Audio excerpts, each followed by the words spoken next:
Good evening and welcome to the Nighttime Heat, rated on Prime FM 105.5. This program is also being relayed by Radio Gegema, that is in Nimba County, Radio Kwatika in Bon County, and of course on Radio Wulagisi in Lofa County. We are streaming live tonight on our Facebook page, that is the Nighttime Heat Facebook page. We are also streaming live on our YouTube channel. That's the Nighttime Heat YouTube channel.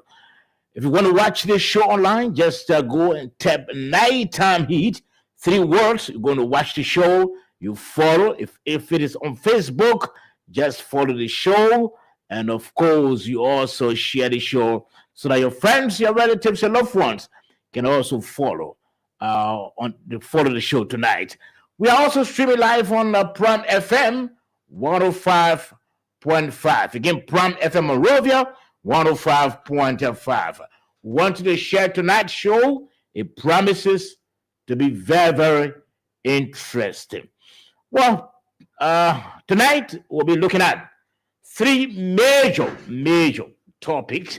I'm sure you may have heard that His Excellency Joseph Yuma Boyka, the President of the Republic of Liberia, yesterday addressed the United Nations General Assembly. And of course, the President spoke on major global thematic areas, including climate change, the financial architecture, and of course, debt repayment. We'll be playing the tape for you, and of course, we're going to discuss that as well. Besides, this morning, woke up to the news of fire outbreak at the home of the former president of the Republic of Liberia, George Manneh Weah. We understand that the fire started from his bedroom. What has happened? In fact, it took place just 2 days after he returned to the country, having stayed out for close to 3 months. We'll be talking about that as well. We'll play the tape. Interview was conducted with the chairman of the CDC, Janga Cole, Councillor Janga Cole. We'll be talking about that later on as well. You know, the government signed another agreement to give out more oil blocks. What is the rationale behind that? We're going to play that. We're going to read that statement for you from the end of the government. And of course, we talk about the issue of our oil blocks that we're about to give out. Do we actually have oil? We'll have an expert on the program tonight to also make us understand. You know, he's worked with with NOCAL, but currently he's in the employ of the Liberia Electricity Corporation. He'll be joining us tonight to also make us understand as to whether we have oil or we don't have oil at all. Well, that's the shape of the program tonight. I know I received a call a few minutes ago from one of my panelists, Moses Sandy. Sandy is swamped with a lot of work at his office, and so unfortunately, Sandy will not be on tonight. But I have the other panelist, George Kennedy. He always making his way, you know, even if it is late, you know, you still come so committed and dedicated to the cause. George, welcome to the program. Thank you, Salva. Good evening. Good evening, George. How you doing? Fine. Good evening to the people of Liberia and to our technicians. We say thank you. Thank you for always being with us. And thank you as well for keeping the show up. And, you know, we're doing a great job for the people. Okay, that's good. How was the day? It went okay. Sure, the day was okay. Okay, we really appreciate that the day was okay, and likewise, mine as well. And of course, any moment from now, we'll be speaking with the Solicitor General of the Republic of Liberia, Councillor Augustine Fire. You know, the defense team today received a serious bloody nose when the prosecution, when the court rather, ruled against the defense team. You know, the team had wanted initially, to suppress or the evidence, but the prosecution, fought, and of course the court today ruled in favor of the prosecution. And so we'll try to play first the tape from the former speaker, Councillor Fonati Kofa, was also standing trial in the Arson case. Let's hear first what he has to say, and then later on we can place a call to the Solicitor General quickly. Ruling. But let me comment again on the evidence, because I heard again some lawyer talking about overwhelming evidence. Do you have eyewitnesses? No. Do you have camera to show who lit the fire? No. Do you know who lit the fire? No. Do you have forensics evidence, fingerprint, footprint, hair fibers, and what have you, to prove your case? No. What you have is a bunch of call law and a bunch of recordings, and that will not be sufficient to sustain a guilty verdict. They have nothing. But it was important, it is always important at the lawyer's stage of this trial that they put everything on the record. It's not on the record. The medical reports are on the record. The performance, the starting investigation is on the record.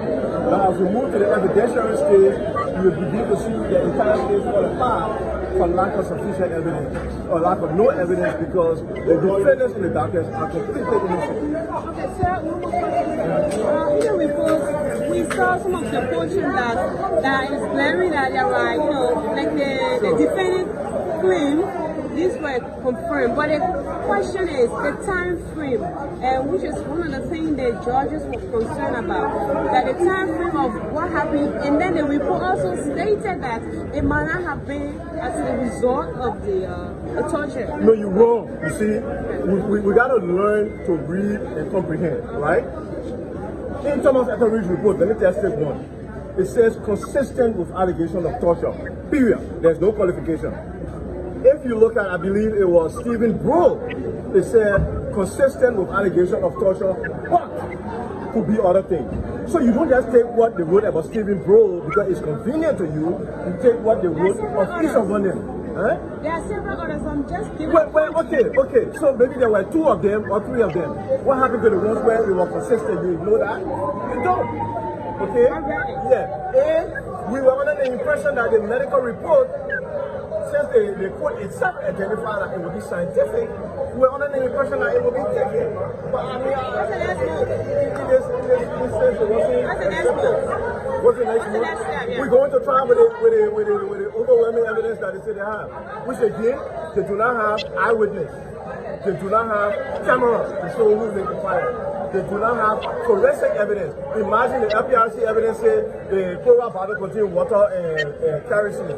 What kind of nonsense is that? Aren't you going to a Supreme Court? Well, that's the lawyer's decision. I'm not going to interfere with what they choose to do. No, but I'm not representing myself. The lawyer that representing himself has a fool for a client. Thank you. Okay. That's Councillor Fonati Kofa, whom himself is also standing trial.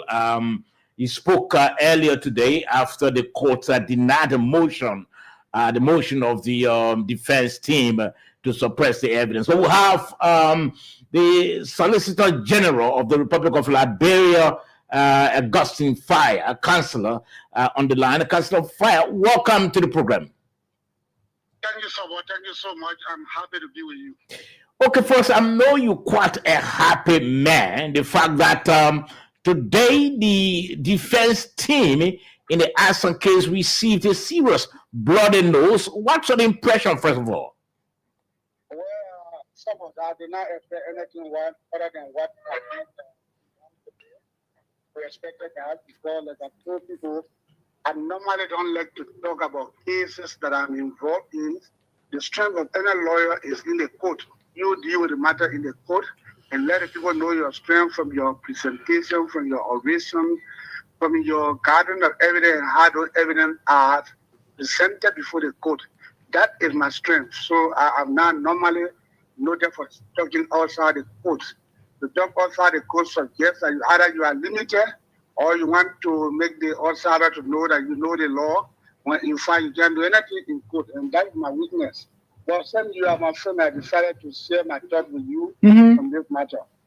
Okay, thank you very much. Now, so today the court ruled against the defense team, indicating that the evidence the prosecution has cannot be brought forward, and the case be the case continue.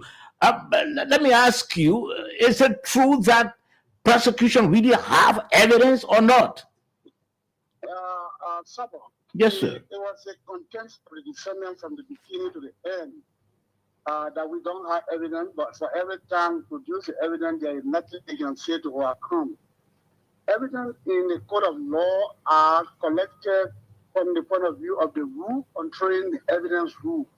And what we have done is properly done. We collected the evidence, in some of the evidence that were collected were in what the elementary of law referred to as the hot pursuit. If you meet somebody in committing the crime, whatever you collect there is the hot pursuit.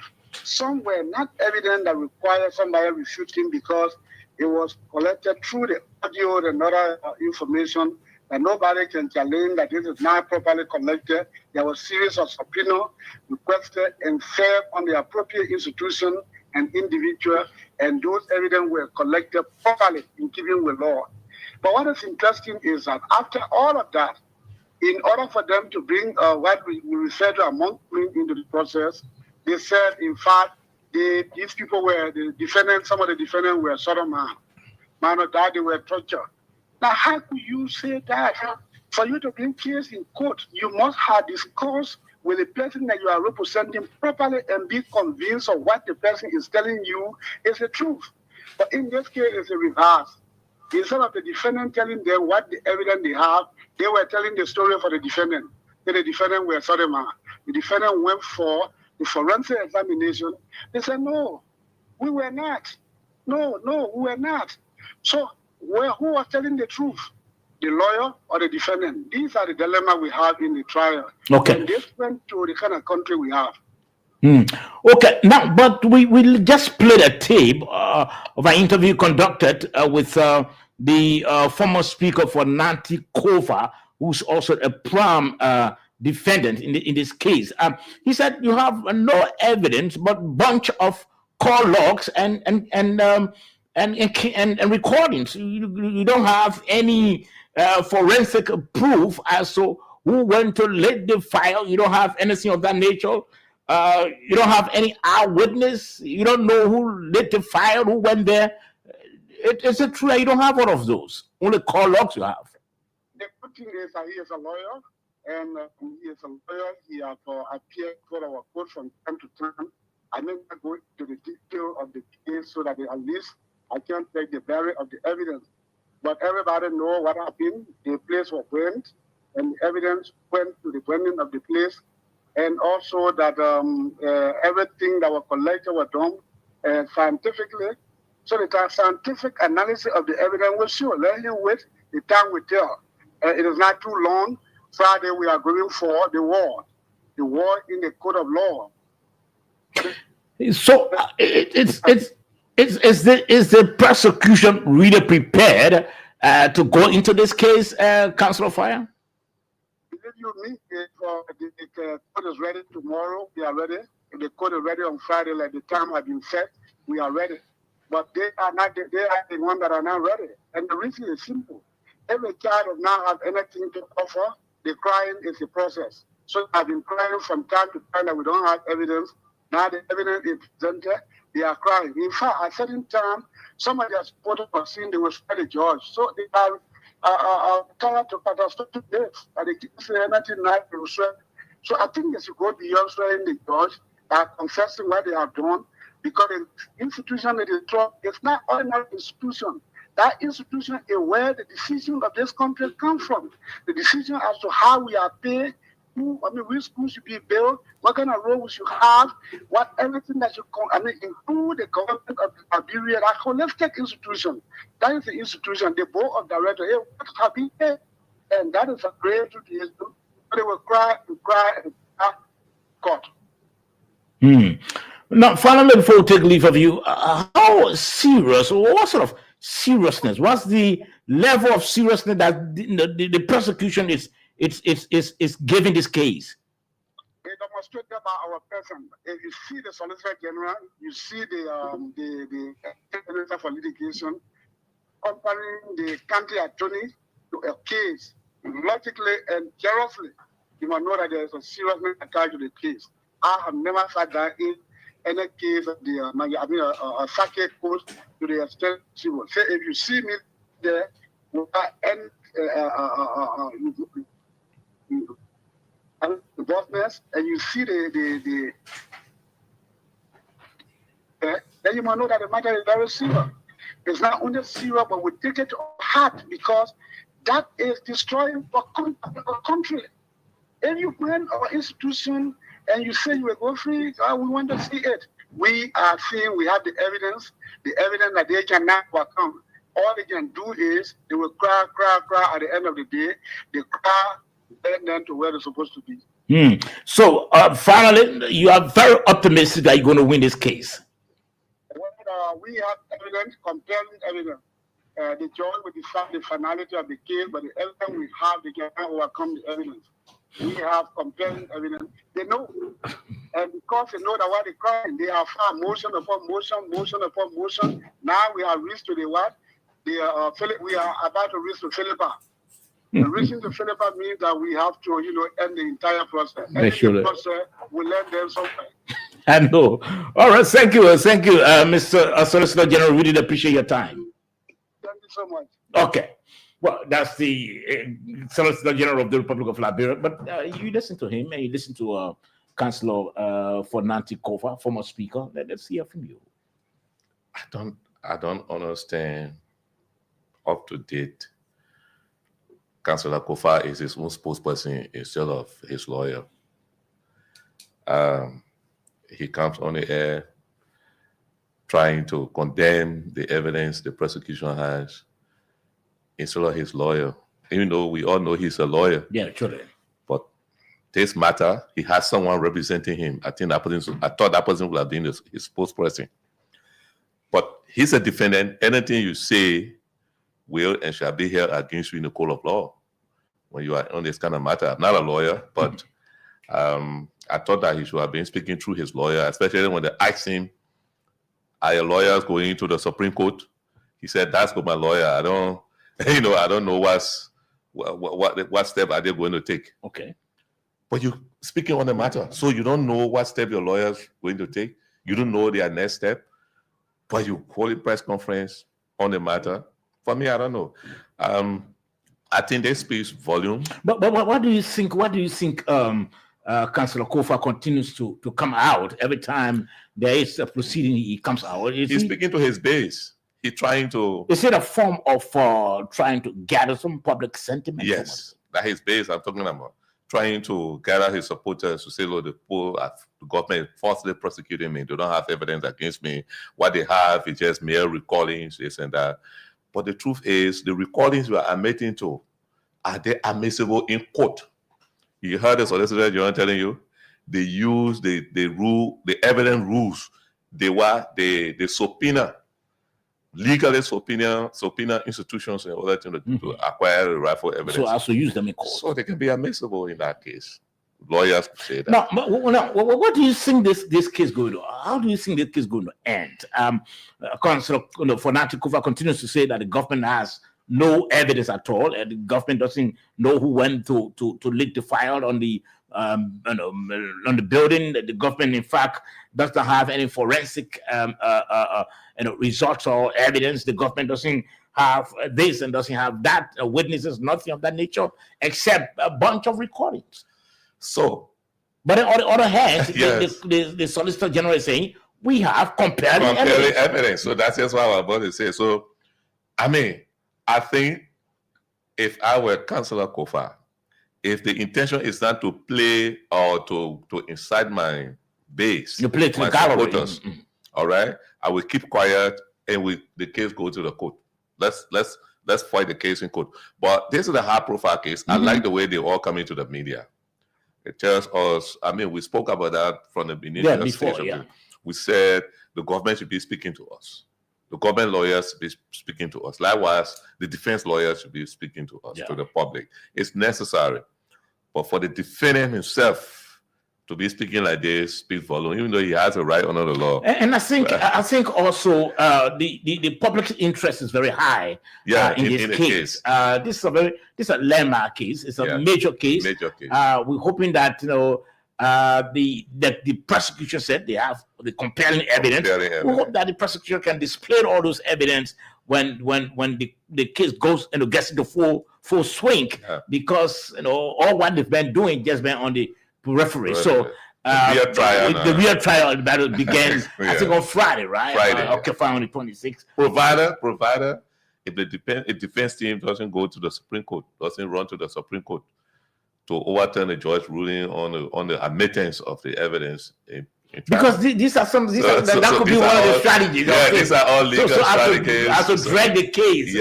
So it's possible that but this case is very serious. I remember we have one factional leaders who was Speaker of the House before, George Dewey. He was removed. He cried on Capitol Hill. He fought all the way he couldn't. They didn't burn the Capitol Hill during the war. They didn't burn that building during the war. That building was there through all racket. They didn't land on it to destroy it during the war.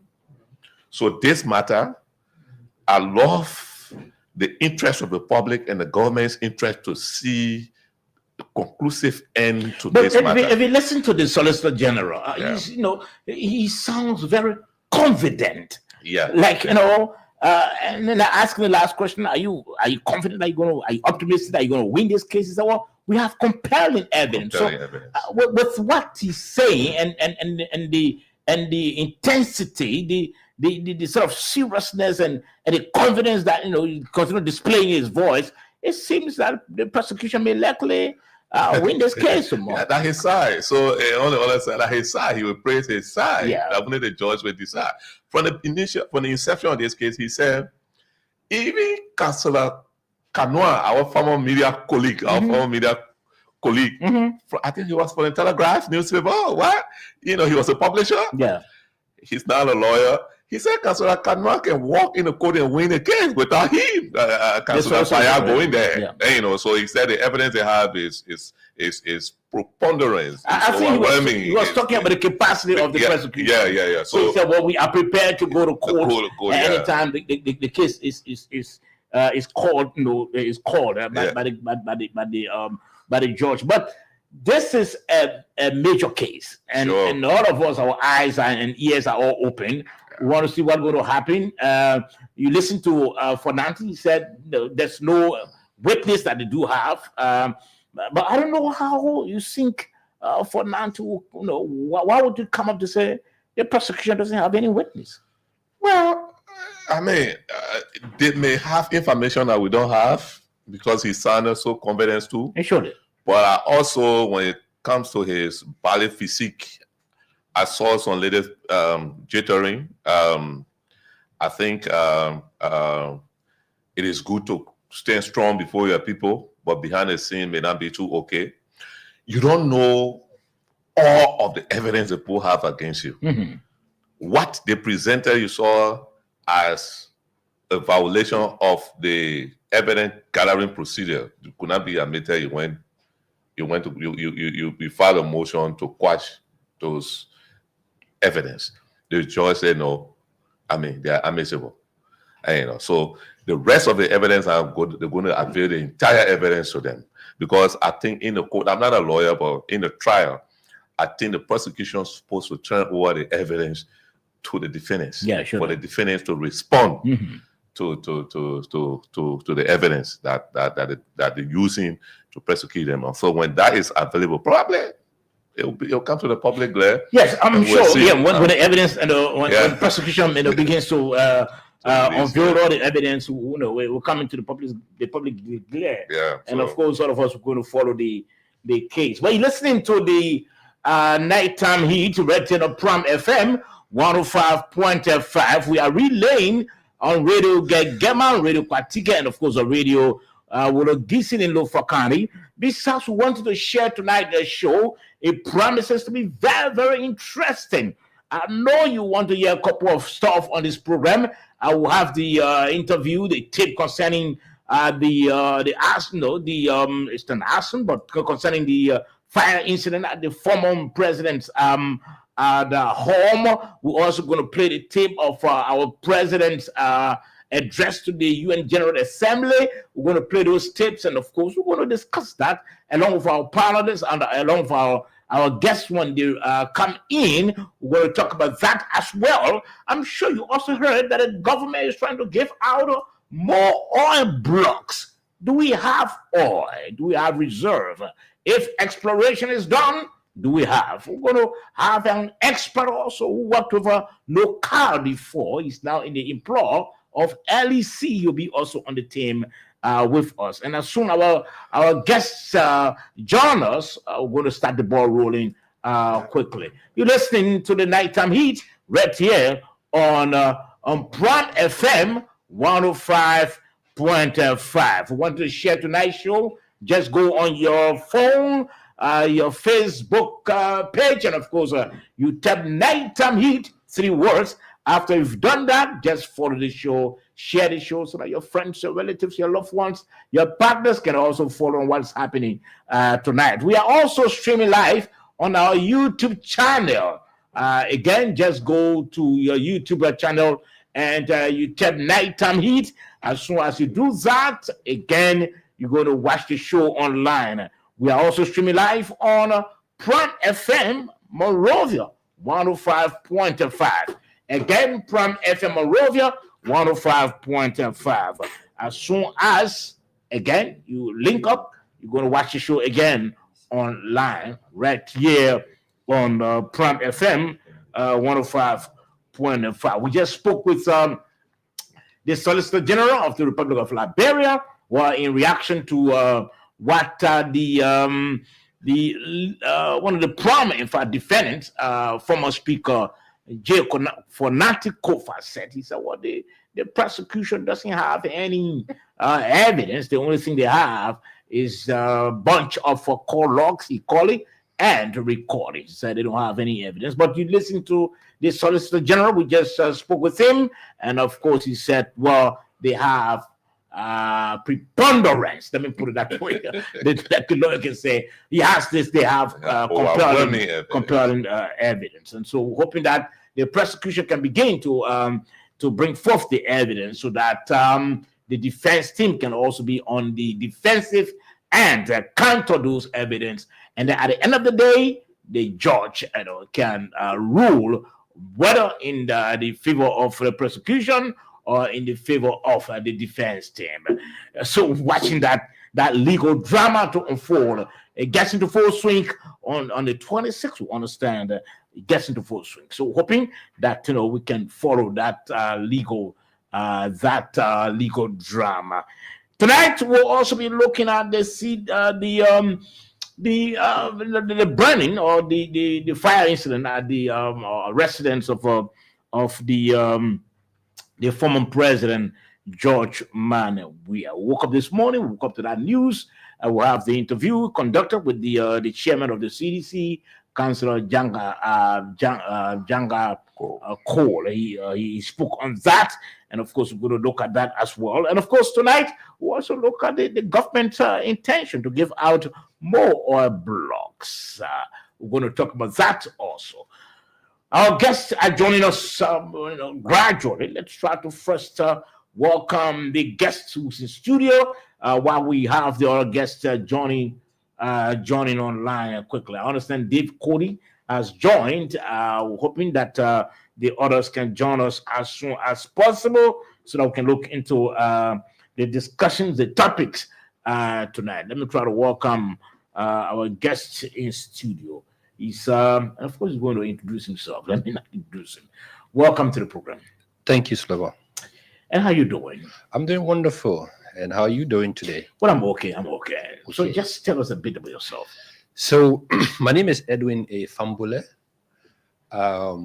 Previously worked for the National Oil Company of Liberia. Okay.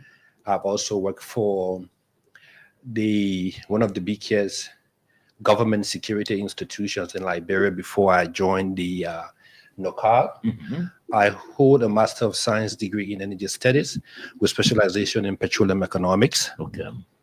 I currently work for the Liberia Electricity Corporations.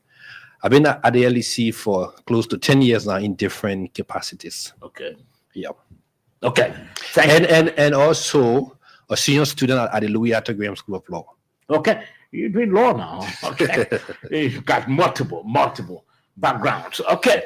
You want to welcome him also? Mr. Fambule. Thank you. You are welcome to the Nighttime Heat. Thank you. Again, I'm George Kennedy, family of the Daily Observer newspaper. And so the Nighttime Heat, we ask the critical questions. Yeah. If we may not be too versed in the area, Certainly. but we need the best information. We've done our own research. Mario, if something that you say that we may not be read in the necessary checkpoint, definitely we. No problem. Yeah, But I'm glad to be here. Yeah. It's always good to share these experiences and information that our people need. It's good for the development of our country. Okay, thank you for joining us. Let's welcome Mr. David Cody. Cody is on as well. Mr. Cody, welcome to the program. Well, thank you for this great invitation. Hello. Yes, go ahead. You are loud. You are Thank loud. Thank you for the invitation. I'm glad to be sharing this platform. The gentleman in studio, Mr. Fambule, who has a very solid pedigree. I see why LEC is doing so well because of people like you. And I want to thank God for you. And let's have a good show tonight. Thank you, Mr. Kuti. Yeah, that's a very good PR. He said Edison is doing so well. Okay, let's try to welcome Reverend Dr. Chris Toh, Secretary General of the Council of Churches. Reverend Toh, welcome to the program. Thank you very much, Saba. It's a pleasure being at the Nighttime Heat again. And I want to say hi to all my colleagues in the studio. Okay. Are you back from Bangladesh, from Pong County? Yeah. I'm back in Monrovia. We were on the awareness of the Office of the World Economic Crimes Court. Oh, okay, that's great. Okay, thank you. Well, thank you for joining us.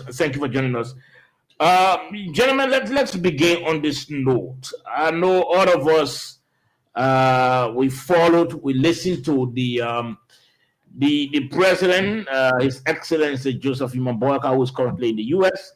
Last evening, he addressed the UN General Assembly, and a couple of thematic areas he spoke about. He spoke on, including the climate change in Liberia, including financial architecture, including debt repayment.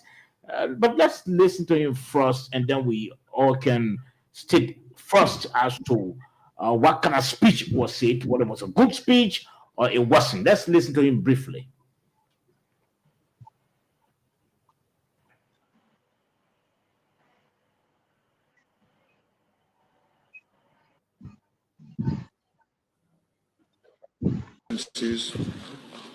Too many development nations spend more on debt servicing than on health or education.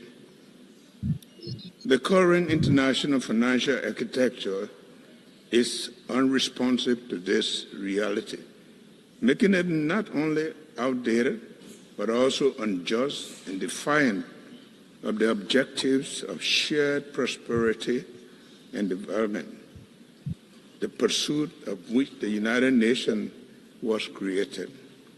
Liberia, therefore, joins the Global South in calling for urgent reform to the international financial architecture to ensure fair representation, a new approach to debt servicing, and financing that supports sustainable development. Shared prosperity requires a system that truly leaves no nation behind. Okay, gentlemen, let's talk about this first. I want all of us to give our take on the kind of speech that the president delivered. Was it on point? Was it a good speech? Did he really articulate well? Let's hear from you, David Cody. Well, thank you. You know, somebody said one time right after the election that this president was elected by divine intervention. In other words, God himself participated in the election, and I believe it. Every sector of this government is working. And each time the president arrives at the Hague, the UN or other places, he makes Liberia proud. I think the speech was a good one. I may not remember all of the details, but he spoke very well. In the first place, his tone was presidential. And I'm sure that all Liberians around the world who watch him are very proud of him. As we go into the details, we may outline the things that he said one by one. Even though the way we do politics in Liberia is so different, it looks like when the president went to speak at the UN, certain people were praying for him to fall, to not do well. With all of the good things that the president said, there are still some people who say, how do you know that? How do you know that people were praying against him? How do you know that? Man, brother, from comments we have heard on the radio, the different radio stations, you will get to know that some people were actually praying for things to not go the way it went. Yeah, because if you can hear somebody saying nothing good was said there, nothing good at all, man, even if you hate somebody so much, not the good side, but to say nothing entirely was done over there, no, nothing good was said by the president, man. No, you can't show your hatred and that man. Thank you. Okay. You said it was a good speech. We'll go into the specifics, later on. Let's hear from you, Reverend Dr. Christo. What kind of speech you think it was that the president delivered? I listened to the first speech of the president. I think it was very reflective of the reality. He was very articulative. He made the point. He made a good presentation. He made the point. He presented a good point for Liberia. He raised the issue. He made a good point on the global scene, how the situation at the global scene, how it links to Liberia and Africa. And also made a case, it was a good case also he made in regard to dialogue and pointing that to the reconciliation in Liberia. But it was a very good speech. Although we'll go to the detail, but it was a very good speech. Okay, it was a very good speech from your perspective. Let's hear from you, Mr. Fambule. Well, just to join the other two panelists, I think the president gave a very excellent, eloquent speech. The president did not just focus on Liberia, like one of the panelists said, because I followed the United Nations from Tuesday, from President Trump's opening up to even today. What the president also did, he went on to uncharted territory. The United States president, if you follow his speech, criticized the issue of climate change. The president took the courage to stand at the United Nations and say that climate change is real and even Liberia is feeling the impact. That is a courage from a leader. Many other people would have said, if the greatest president in the world is saying that climate change is hoax, and I'm in his country, I think if I have that line in my speech to promote climate change, I should go and tweet a little bit.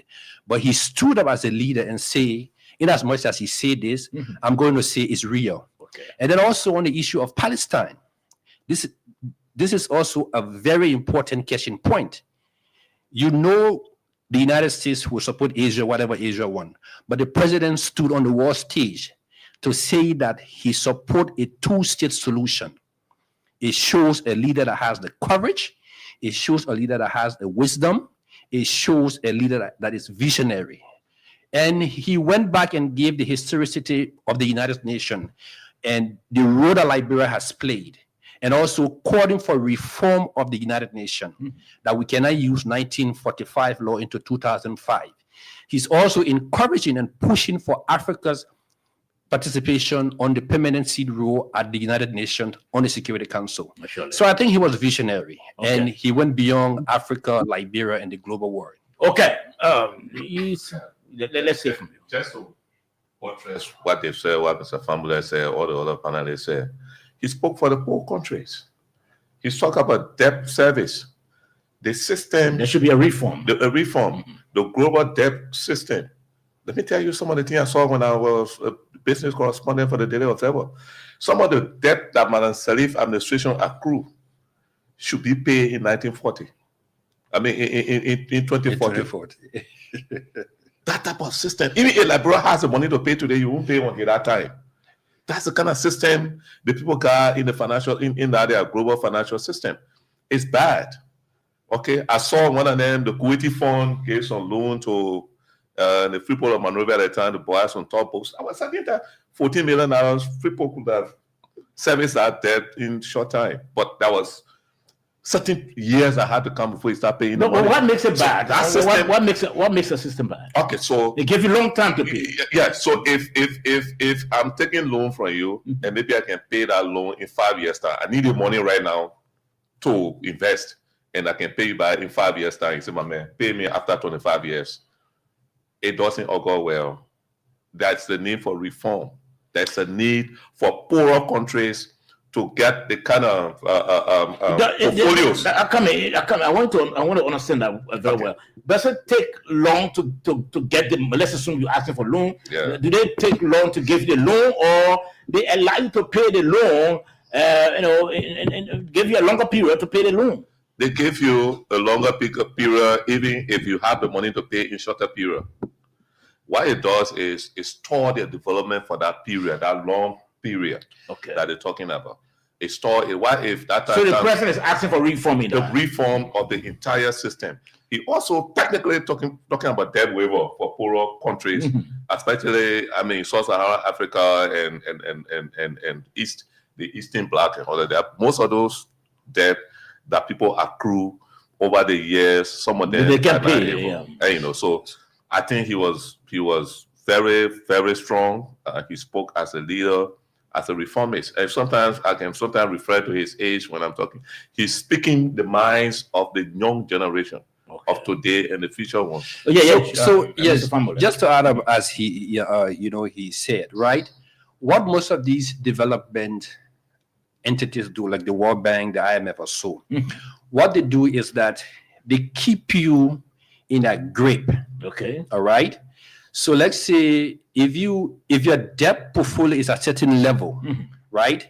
They have some level of control over your system. Have you ever seen if a new government comes in, the first batch of people that come to visit is either the IMF. So they come in to sit with you, and then they want to charter your development piece for the next 6 years or so. Sometimes you will want to go into certain things and say, no. You know your debt portfolio is very high. Yes. You can't do this. You honor the HIPIC. You can't do X, Y, Z. What these things does, it helps toward your development, and then it also keep you indebted for a longer period of time. Okay. And it also a way of trying to control your system. Okay. Indirectly. So if they're giving you a loan for 50 years, they're not literally doing you a favor. They're trying to find a way to keep you grounded. Wow. So they can have some kind of Control. control over you. Yeah. Yeah. Okay, let's try to play the second tape. We do have the second court. Let's try to play and listen to the president quickly.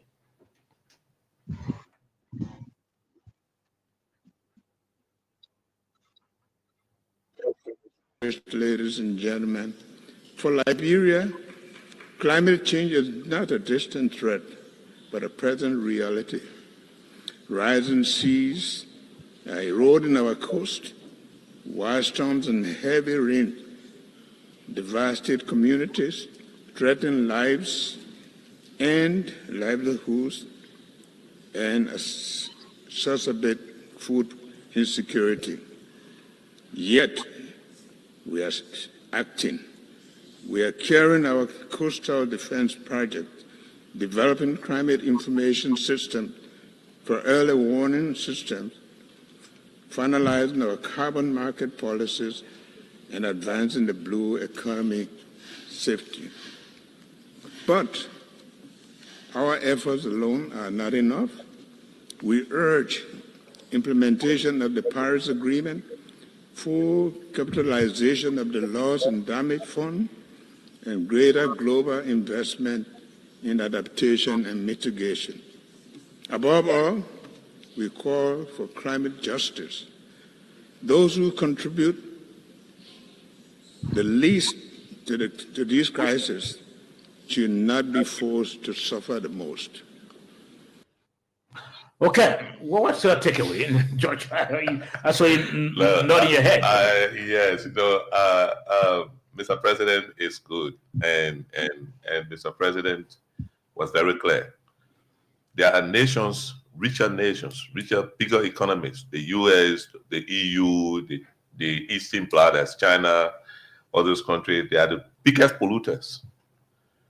And they are, because of what they do, it's leading to huge, this climate change issue that are causing problems in poorer countries like Liberia that has strong rainforests, that even existing, helping to save it. So should Liberia suffer from what developed countries do? So you should be paying us. And that's why I think that Paris Agreement says you should be paying us, those poor countries, because you're the one causing the hazard. So you should be paying them. Instead, you come to our country, you bring different issues trying to stop us, make us slave. The president is saying, no, let's go back to the law. Let's enforce it. Let the polluters pay, even though the greatest president in the world say, climate change is a whole. So this, but you got to pay it. Yeah, you have to pay it. Reverend Toll, let's see if your takeaway from there. Okay, thank you, Sabo. I think that reflection was very excellent. Is to bring back to the influencer knowledge of agreement that was signed, and how they pollute the climate and how they destroy the climate based on industrialization. And the poorer countries that even are told to be able to keep their forests, to preserve the forest. So, the issue of balancing the climate, they are not even taken care of. And the poorer country also become at disadvantage into the whole process. So, he made a good presentation there to bring them back to the whole issue of the agreement, what was agreed upon for us to live by the principle of the agreement. Because climate justice, you should look at the word climate justice. It's not an issue of climate change. Climate justice to be done.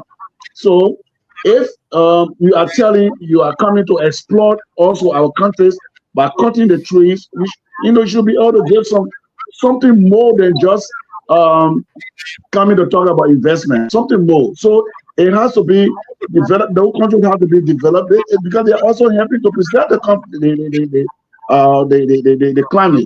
Look at the whole issue when you talk about the sea erosion and other things. All the things that are doing are been done with regard to globalization, the industrialization, and other things that it affects our climate. And we are the coastal line, in the world. We suffer as a result of those things. So it was a good presentation that he made, and that was excellent. And I was applauding for that. That was a very good case. And as religious leaders, also faith actors, we are also involved in this whole issue of the advocacy of climate justice, because we have this platform we call the African State Actor Network on Climate Justice. So we support the president on that. It was a good presentation. Okay, Dave, what's your takeaway? Many leaders around the world now have an elevated respect for the president, including Donald Trump. My good friend from LEC mentioned, and even Mr. Kennedy said it also, for a man like Donald Trump, the president of the world, to keep dismissing climate change, and for our president who has just visited Donald Trump, where he praised our president as being a good speaker. I know he was not talking about the English so much, but a good leader. Now, here's a man who just visited the president of the United States recently. Well, they became very good friends. To differ with him and saying, you are saying climate change is not true. But I and the people of Liberia say it is true, and something must be done about it. And we, the poor countries, should not be the ones to suffer because of you. This president is a great president. I mean, I can't say anything more than what the other people have just said. He's a good president. The speech Mr. was Famula, good. what does it speak about our president, especially? I know maybe other African leaders may not have spoken, especially when Donald Trump had already said, look, the issue of climate change should be muted because that is not true. So what do you think? Well, like I said in my opening statement, his statement was visionary. It was courageous in the sense that he spoke truth, even where other leaders would have just muted that particular kind of, conversation. But more to that is that, Liberia has one of the largest rainforests in sub-Saharan Africa. Okay. So he was speaking from the stand that if other big countries are emitting more to the atmosphere and we have a forest that is capturing some, we should be paid adequately for it so that we reserve the forest to be able to protect you. Because what we're doing right now on our side of the world is to protect most of the other people. Now, I knew during Madam Salif's time we're getting some funding from the Norwegian government in the same whole climate change stuff, but then at a point in time, it was suspended. Okay. Now, Liberia emission rate is very low. It's very, very low based on our population. Most of even our electricity generation, basically during the rainy season, come from water source. So we are not polluting equal to other countries that are using coal power plant, nuclear plants, or thermal plants. So our emission rate is very low. So he's saying that, look, yes, our emission rate is very low, but we are suffering the impact of climate change because ocean levels rising when it's rain, like today. Just a few hours rain, the entire place was flooded. I drove through Dole community. I saw people throwing water up their homes. That's the effect of climate change. So he's saying that, look, we are suffering from it. Mr. President of the world, yes, you're saying that this is a hoax, but we live in it. So we want to say to you that no. Yes, there is something called the Paris Agreement. We need to visit it, and we need to make sure that countries that are actually the highest polluters should pay for people who are actually suffering from this. Yeah, sure. So I think he was courageous. Well, I think he spoke for all his African brothers. Because I know many of them, could have had that sort of that confidence and that audacity to differ with what Donald Trump has. President Trump's position on that. Okay, let's listen to the president on the issue of the government's agenda. He used the opportunity also to unveil his agenda in Liberia. Let's listen to him briefly. Distinguished ladies and gentlemen, at home, inclusive development remains our top priority. To this end, our government has launched the Arrest Agenda for Inclusive Development, which focuses on agriculture and food security, roads and infrastructure, rule of law and good governance, education and skill development, sanitation and health, tourism, technology, and innovation. The Arrest Agenda aligns with our National Vision 2030, which aims to transform Liberia into a lower middle-income country and lay the foundation for a capable state by 2030. Through this agenda, we are committed to improving the livelihoods, reducing inequality, and ensuring that every Liberian benefits from the dividends of peace and development. We are taking tangible steps to improve governance by implementing accountability and anti-terrorism corruption measures such as asset declaration. We are strengthening institutional capacity to promote integrity, transparency, and improve public service delivery. Well, I think that was basically a way of reporting to the world what his government is doing, in made reference to improving the livelihood of our people, talking about governance, improving governance as well. Let's hear from you. But before then, let me welcome Representative Jacob. Jacob, welcome to the program. Welcome. Hey, good evening. Thank you for having me in. I'm sorry for coming late.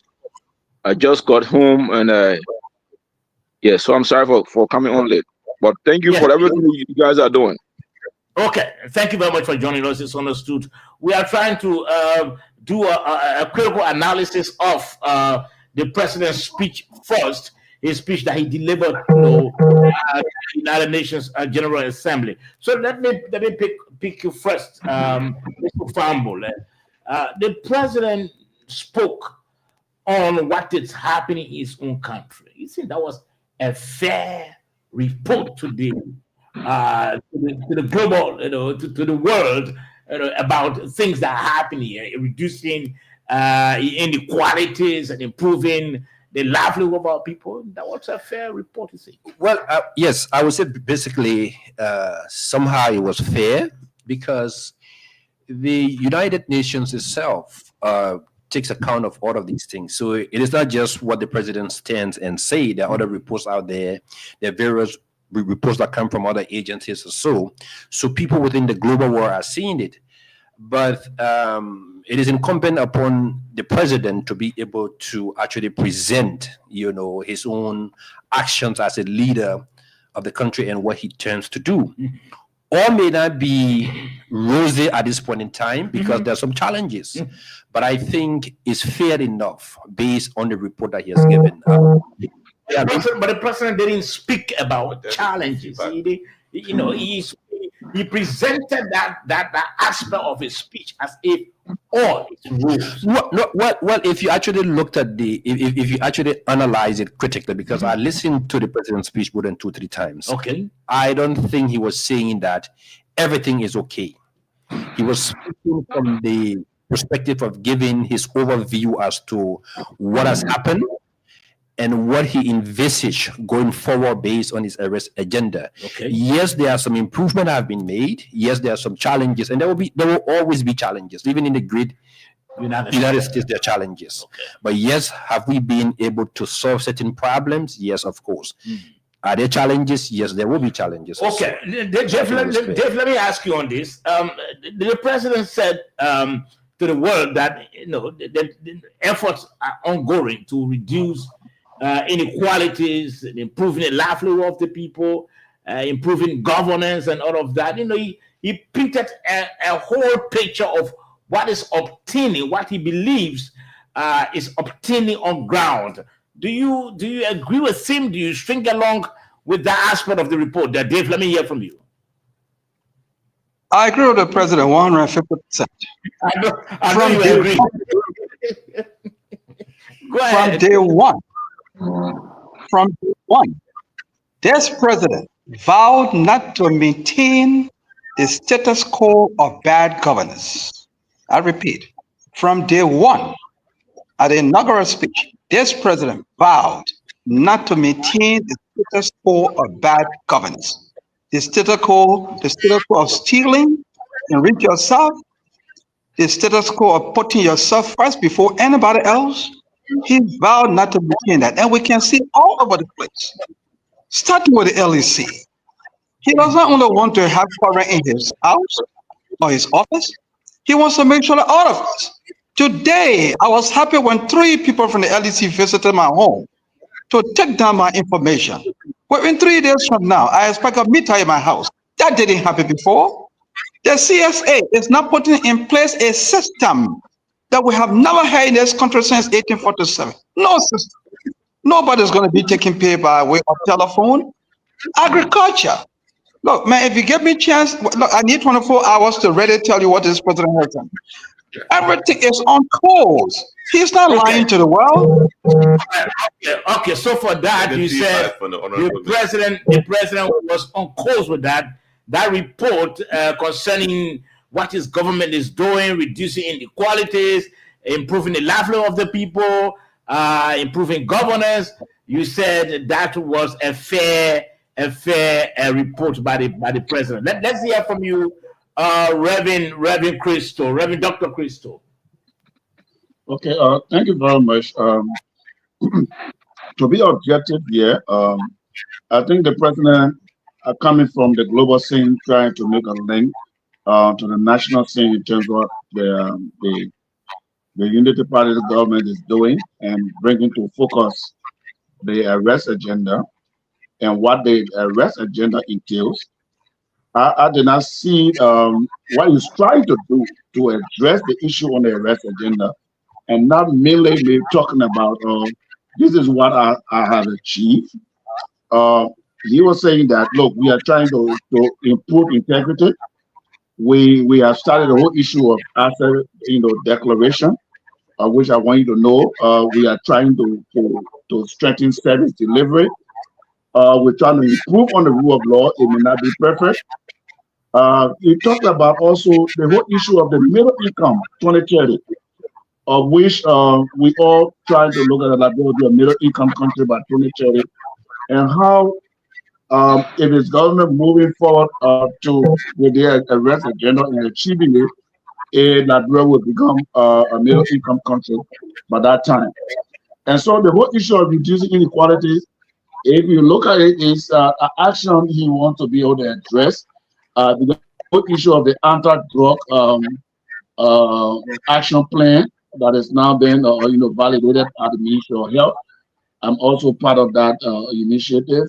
A lot of these different reform that is going on that will be able to help the whole issue of the anti-corruption code that will be set up by next year. The whole issue of the war crime code also that will be set up in 2017. So these are all actions that they are putting into place and to be able to address the global agenda, 2030. So this is so he presented a fair appreciation of what the government plan to do to be able to address to meet the objective of the arrest agenda. And so that is the projection. Everything may not be rosy. There are some challenges, but when you are selling yourself, sell yourself well. Don't talk about your challenges. Talk about sell yourself well, and then you can be able to request. And in your request, or when you make presentation in your request, I think in that speech, in the request, you will see the challenges better embedded in the request. But I think that presentation was good for us to be able to open the space for people to know this is the agenda and this is what we're trying to achieve, to reach to the global 2030 and our national vision 2030 to make Liberia a middle income country. Okay, thank you very much. Let's hear from you, Representative Dibi. Let's hear from you. I'm sure you listened to the tape. The president was there in the at the UN General Assembly trying to paint a clear picture of what his government is doing, talking about reducing inequalities, improving the livelihood of the people. You think the president was fair in or you think the president should have also spoken about challenges he faced? So again, I want to thank you for the opportunity to form part of this discussion tonight.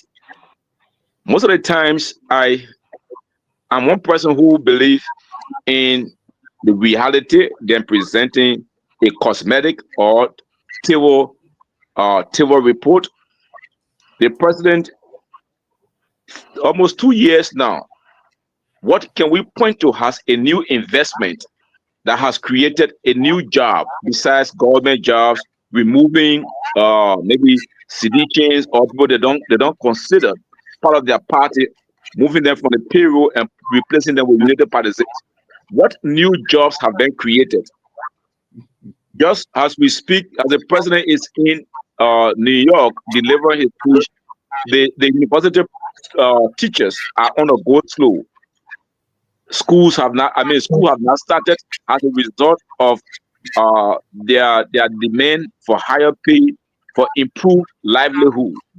So with that condition being left behind, without a new job being added since the president's inauguration, how is he improving or lifting people out of poverty? So, you know, we have to speak as they are. And one person, I think that Madam Salif, she also talked about we have to avoid the rhetoric of presenting ourselves as, you know, a good country or we are doing better. The challenges should be presented. There's the word body. Liberia is one of the countries that have a natural reserve and absorbing all of the carbon dioxide that has been placed in the air as a result of pollution. So we should be talking about how can we benefit from the carbon market. I think that's should be our point more. And how can we attract investors as a result of our abundance in resources?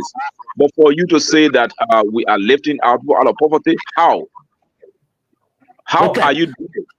What a percentage? So I think the president with a cosmetic reform. Mr. David Cody, please, 1 minute, please wait. Please wait. The man is still in speech. He said he gave him 150%. For me, I can't give him because David Cody will not tell me that since this government came to power, a new job has been created. Where can he point to that? Let him tell the statistics. So when you go and say you are lifting people out of poverty, it must be measured by percentage. What the percentage is in use? What is yardstick? The University of Liberia teachers are on a go slow. Have you seen that? So there are a lot of things that we should be talking about.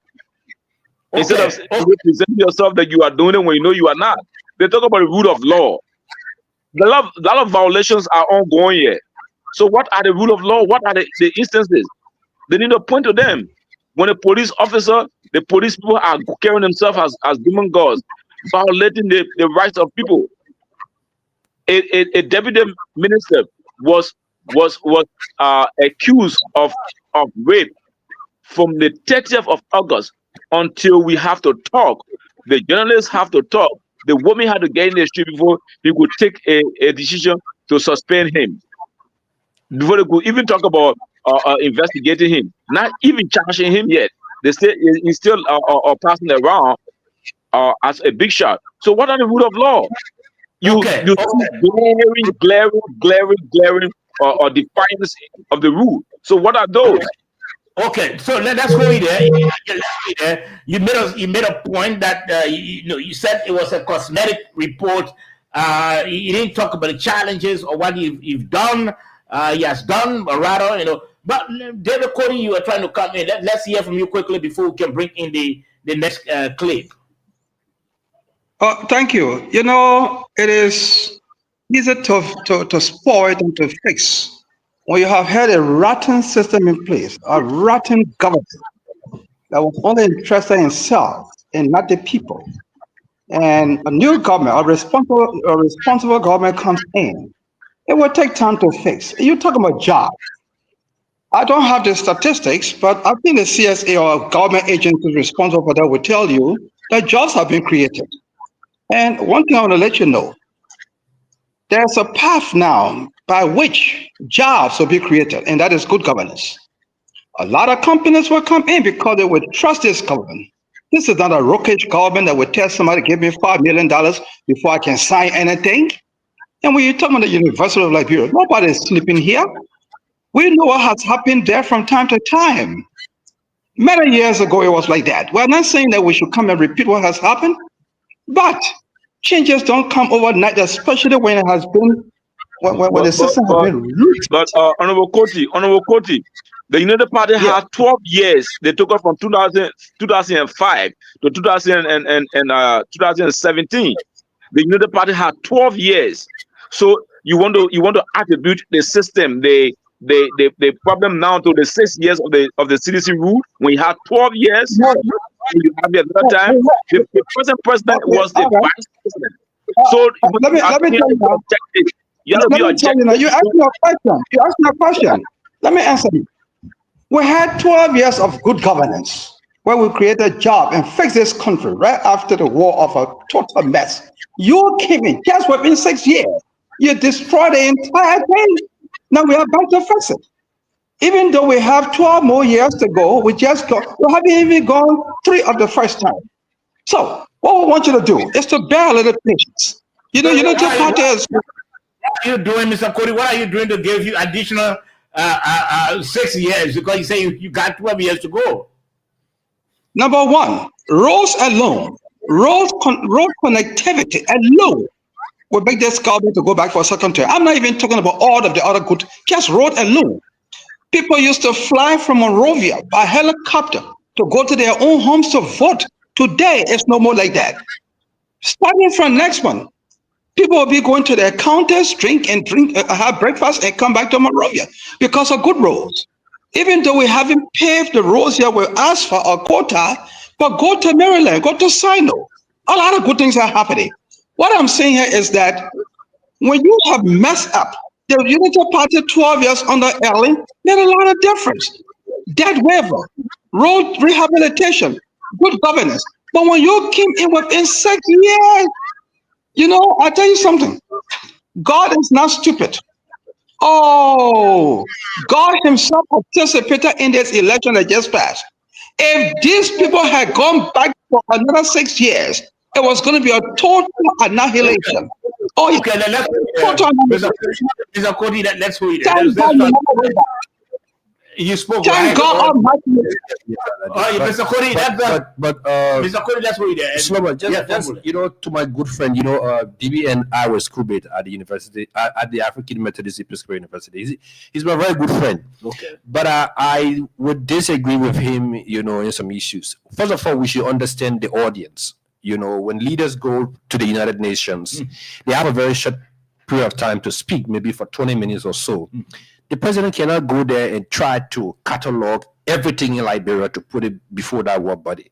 People are not even interested. Now, most often when you look in the hall right after the American leaders speak in those powerful countries, the hall is barely empty. It's just few of the other African leaders who are sitting there with delegates or so. So, with that time allotted to him, he has to deliver exactly what he thinks that is appropriate at that point in time. You are a sitting representative. When the president, by January, the president will go to submit his State of the Nation's address to you. You will catalog everything, the challenges or so. But on the issue of the University of Liberia, I'm a student there right now, right? The challenges that Mr. Kuti said, it goes way back. And it got compounded in the last 6 years. Slobo, there is nowhere in the world where tertiary education is free. Okay. Even in the greatest country in the world. That's why students, American citizens, take student loan because their parents cannot afford to pay for them to go. So they take student loan to go to school, and then after they graduate, they pay that money over time. A government come and say the University of Liberia should be free. Then you come now, you put that burden on the government of Liberia that is already struggling to be able to fund other areas. It's a problem. So even if the government of Liberia gave the University of Liberia 50 million today, there will still be challenges. The campuses are dark. In fact, I particularly had to negotiate between the University of Liberia and my entity so that we can give them some kind of meter, because at first we've come up now with this law where every government institution should have a prepaid meter, because the same thing, government was being, defaulting that payment. So I have to go and beg our management, look, this is the University of Liberia. Can we put them on the prepaid? Because they're not generating money. They have to wait for government allowance, government subsidies. So the challenges are there. Okay. So some of these things were created 6 years ago. You don't expect for any government in the world to solve it in 2 years' time. Okay. I just wanted to ask the honorable man. Yes, go ahead quickly. Honorable, you've been voting and passing probably, I think, that maybe one budget, or the next one is coming.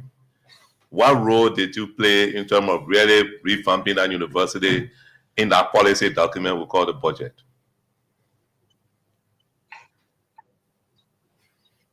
Representative, did you get me? You came in cracking, so I couldn't understand what you're saying. But apparently, my line or your line is.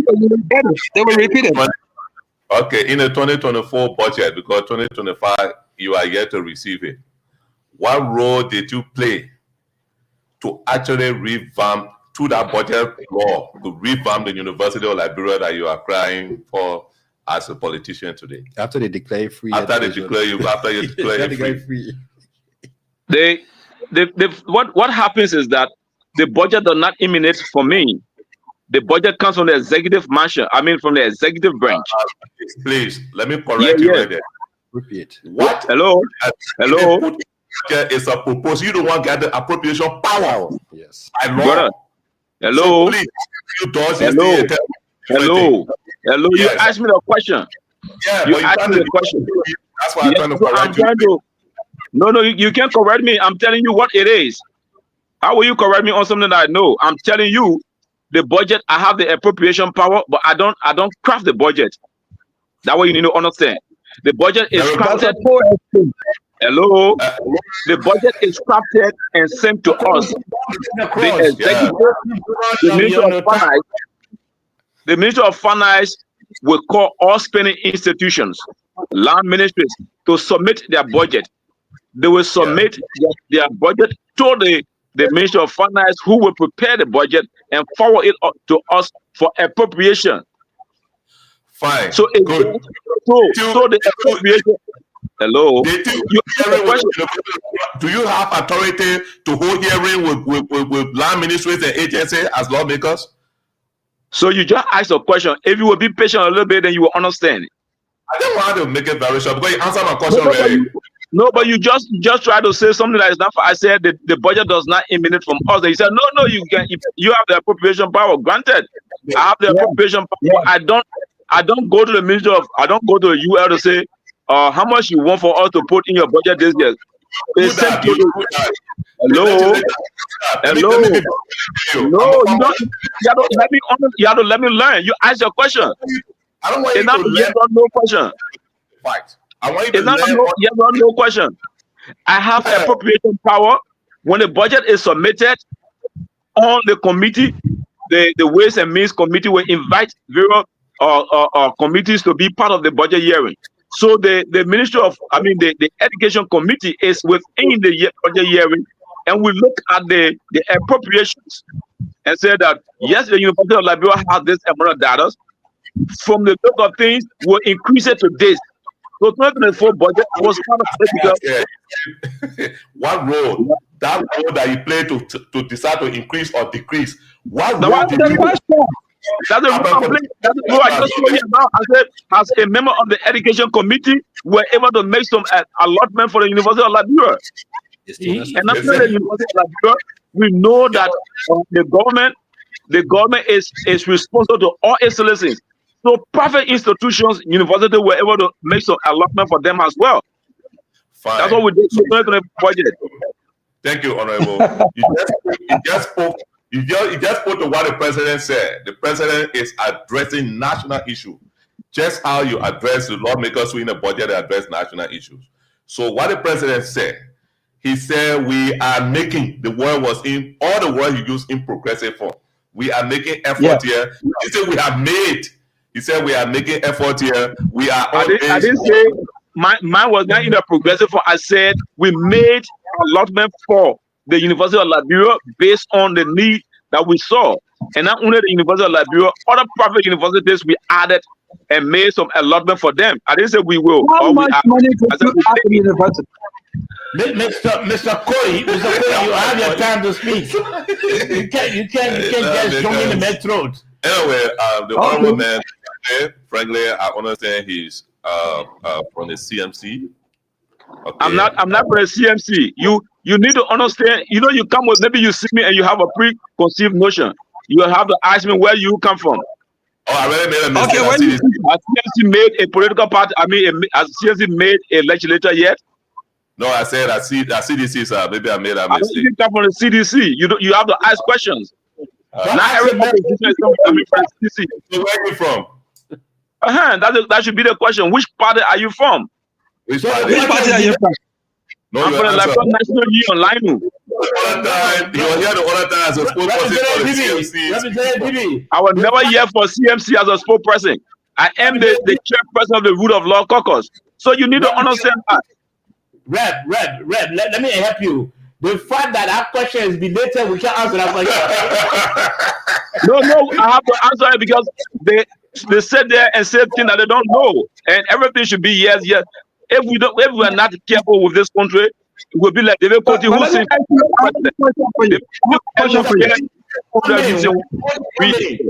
when George Weah came, he all kind of things to say about George Weah.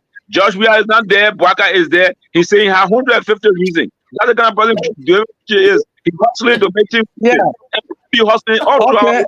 That will be straight. All right. I have a question for you.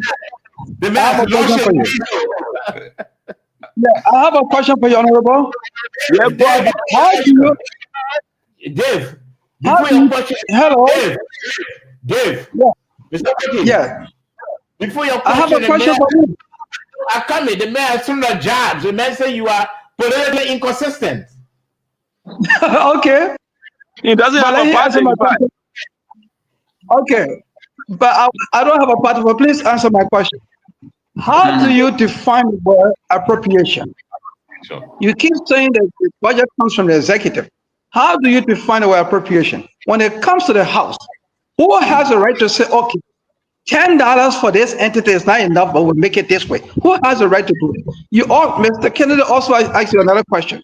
The reason why he asked you whether you have the right to call for budget hearing is simply to tell you that even though the budget will come to you from the executive, but you have the right to call these ministers and agencies to see whether they need more or not. But the fact here is this: you do more for yourself than for the people. This is why this country is moving over. You do more for yourself. And that's the insinuation. That's the insinuation. No, and that's the insinuation. I'm on the floor. There's no insinuation. It's a fact. It is an insinuation. But okay, all right. Insinuation. What has shown? Living intention and all that. What I'm saying to you, you do more for yourself. I need to conclude. The man, I need to conclude. Yeah, Mr. Robinson, in this country, with a budget less than $1 billion, you are receiving $6,000 take-home pay. Besides that, you receive $90,000 for 2 vehicles every 6 years. So you say how much you are receiving as a take-home pay? Don't talk about the university here. Look, my friend, we have to take time. Let's give each other time to talk. Don't talk about the university here and make it look like the executive is not doing it. You are the one that's not doing anything about it. You talk about appropriation. How much have you given the university? How much? Mr. Koti, Let's move we on. have to hold you there. I see you spoke on your mind already. So can I answer him? Yeah, answer him quickly.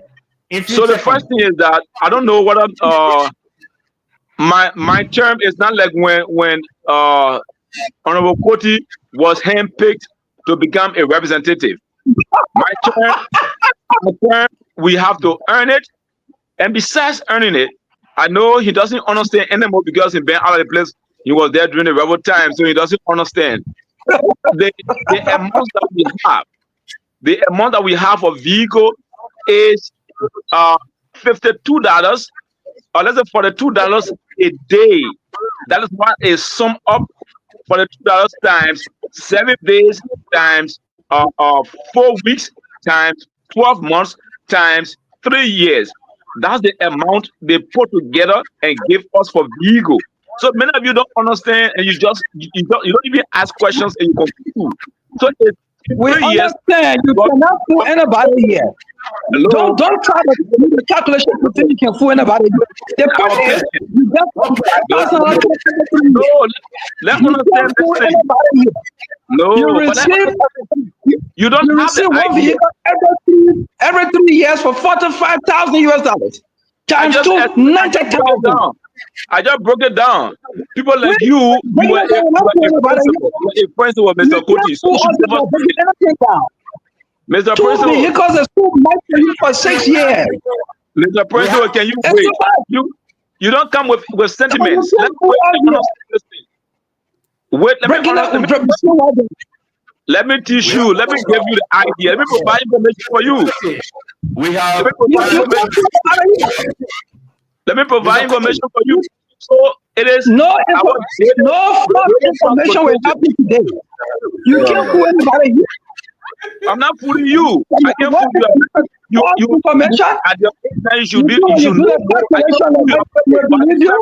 What are you doing? You don't have to understand it. You don't have to information. I'm going to provide it. Then you want to make sure. With the calculation, what was the amount of 3 years? The calculation you just made. What was the amount of 3 years? $45,000 times 2, $90,000 times 103. Lord make $9,270,000. 9 million in 6 years. $9,270,000 just for vehicle. So listen, man. You are talking without price. Per month.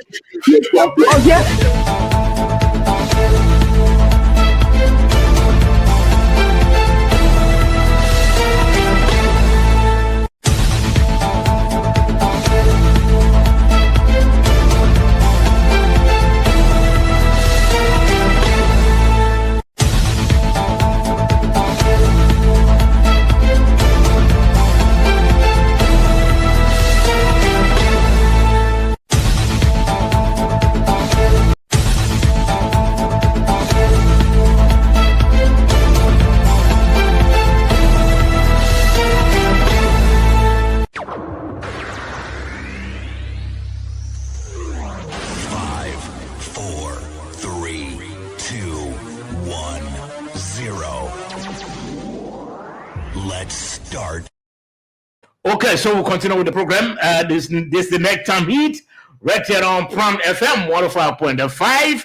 And of course, this program is relayed on Radio Gagema in Nimba County, Kwatika in Bon County, and of course, Radio Worogisi in Lofa County. We are streaming live on our Facebook page and also streaming live on our YouTube channel.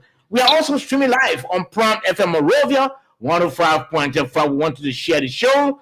And of course, that's the essence of the Nighttime Heat. So, gentlemen, let's try to listen to the interview conducted this morning with the chairman of the Congress for Democratic Change. We have to go to our second discussion now regarding the fire incident that took place at the residence of our former president, George Weah, just 2 days after he came, so that we can all give our own take and our own takeaway. Let's try to listen to the interview first. We have with us the chairperson of the Congress for Democratic Change, the Coalition for Democratic Change. Hearing the news of a fire incident, he immediately rushed on the scene to ascertain what exactly was ongoing. So welcome to the media. Thank you very much. What exactly did you see at the residence? No, we were notified of a fire incident in the bedroom of His Excellency President Weah. And this is very concerning. And it seems to be, so we are actually trying to find out exactly what's happening, but it's very, very scary. Very, very scary. So what would be the next course of action given this so we're trying to preliminarily understand exactly what happened, but this is very concerning because it's the bedroom of the former president. It's the former impact of the fire. The impact. The fire. There seems to be massive destruction of the bedroom. Is the former president safe as you speak? Yeah, he's safe. He's safe, yeah. Okay. So what did the fire service tell you after? No, I've not spoken to the fire service, so we'll get back to you. All right, so that's the voice of Oliver Coe. Okay, so gentlemen, that's the chairman of the Congress for Democratic Change Council, Janga Coe. You just heard him. Let's hear from you, Reverend Dr. Christo, beginning with you. Do you smell any sort of conspiracy theory here?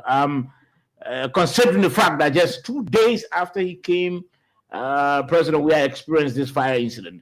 Let's hear from you, Reverend Dr. Christo. What's your takeaway? Thank you very much. I think the matter need to be investigated. You cannot make a quick um, presentation on this matter in terms of acknowledgement of anything until you realize what really went on. And if you listen, the fire took place within the bedroom. And so the fire service needs to move in there. If they have fire express, to move in there and find out what caused the fire. What caused the fire there? And I cannot say it's a conspiracy issue. These are incidents that can take place anytime. It's an incident of nature that can happen. But the investigation will help us to understand further in terms of what really it was. We cannot just say it's a conspiracy theory. He came to the country, he got his ration welcome, he came home, and then in the end, the bedroom, got on fire, not even the house, not any other part of the house, but his bedroom. So there needs to be some investigation, how the fire got in his bedroom. All those things need to be investigated. So you cannot just presume, that is something that is a conspiracy theory. Okay, so where do you think the investigation needs to start? All those who were at the residence, including his securities, maybe Coke and everybody needs to be rounded up by police, or what do you think needs to start?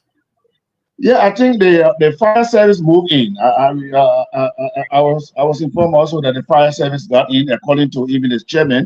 He said the fire service got in and they put the fires off, and he said the room of the former president was damaged. So the investigation, fire service, the Labrador National Police, they all need to do an investigation, and even the former president, we need to call. They also call for an investigation into the matter. And if you think that you will need an extender, professionals to come in and do the investigation, that also I think should be welcoming. But the government also must be able to probe into the matter. All those that were involved in the compound that particular day, even with the president, the former president himself, whether he was in his room and whatever he needs to be asked some questions and everything like that. So yes, there should be an inquiry conducted with everyone that was in the yard, even security, everyone that even entered the compound that particular day before the fire incident took place. Okay, so let me hear from you, Mr. Representative Debbie. Are you taken aback that the fact that the former president, George Weah, just came back 2 days after he heard about the fire incident at his home? Are you talking about that up to present? Maybe there's no, he's off? He's off? Okay. Representative Debbie? Yes. Okay, I'm coming. I'm asking the question that, do you think there's a need for a statement from the government, maybe out denouncing what has happened at the home of the former president, considering the fact that he's just the immediate past president of the country? Do you think there's a need for that? I don't really want to. You are muted. So yes, he's a former president, and everyone is concerned that it happened to him. But it's an accident. As far as I'm concerned, it's an accident. Anybody else can get fired because of the appliances or because of some electrical fault. It happened to the former speaker. It happened to many persons in this country. Their houses get burned, and there's no special attention. So the fact, yes, he's a former president, and because of that, people will be concerned. But I think it's something, maybe it is as a result of electrical fault or something. It's not something that the government has to, come up with a special statement. It happened over. So the only thing the government can do, in my mind, is to be concerned that the fire incident happened and express their regret. And of course, Like you and myself can express our regret. But it's not the timing for me doesn't matter. Anything can happen anytime. He could have been out and it happened. He could have been in and it happened. What's going to happen will happen. So all we need to do is to give the fire service or whoever responsible to do the investigation, let's give them the opportunity to investigate and let not jump into conclusion or saying things that we don't have proof to say. So I always careful on how I say those kind of things. Okay, thank you. Cody?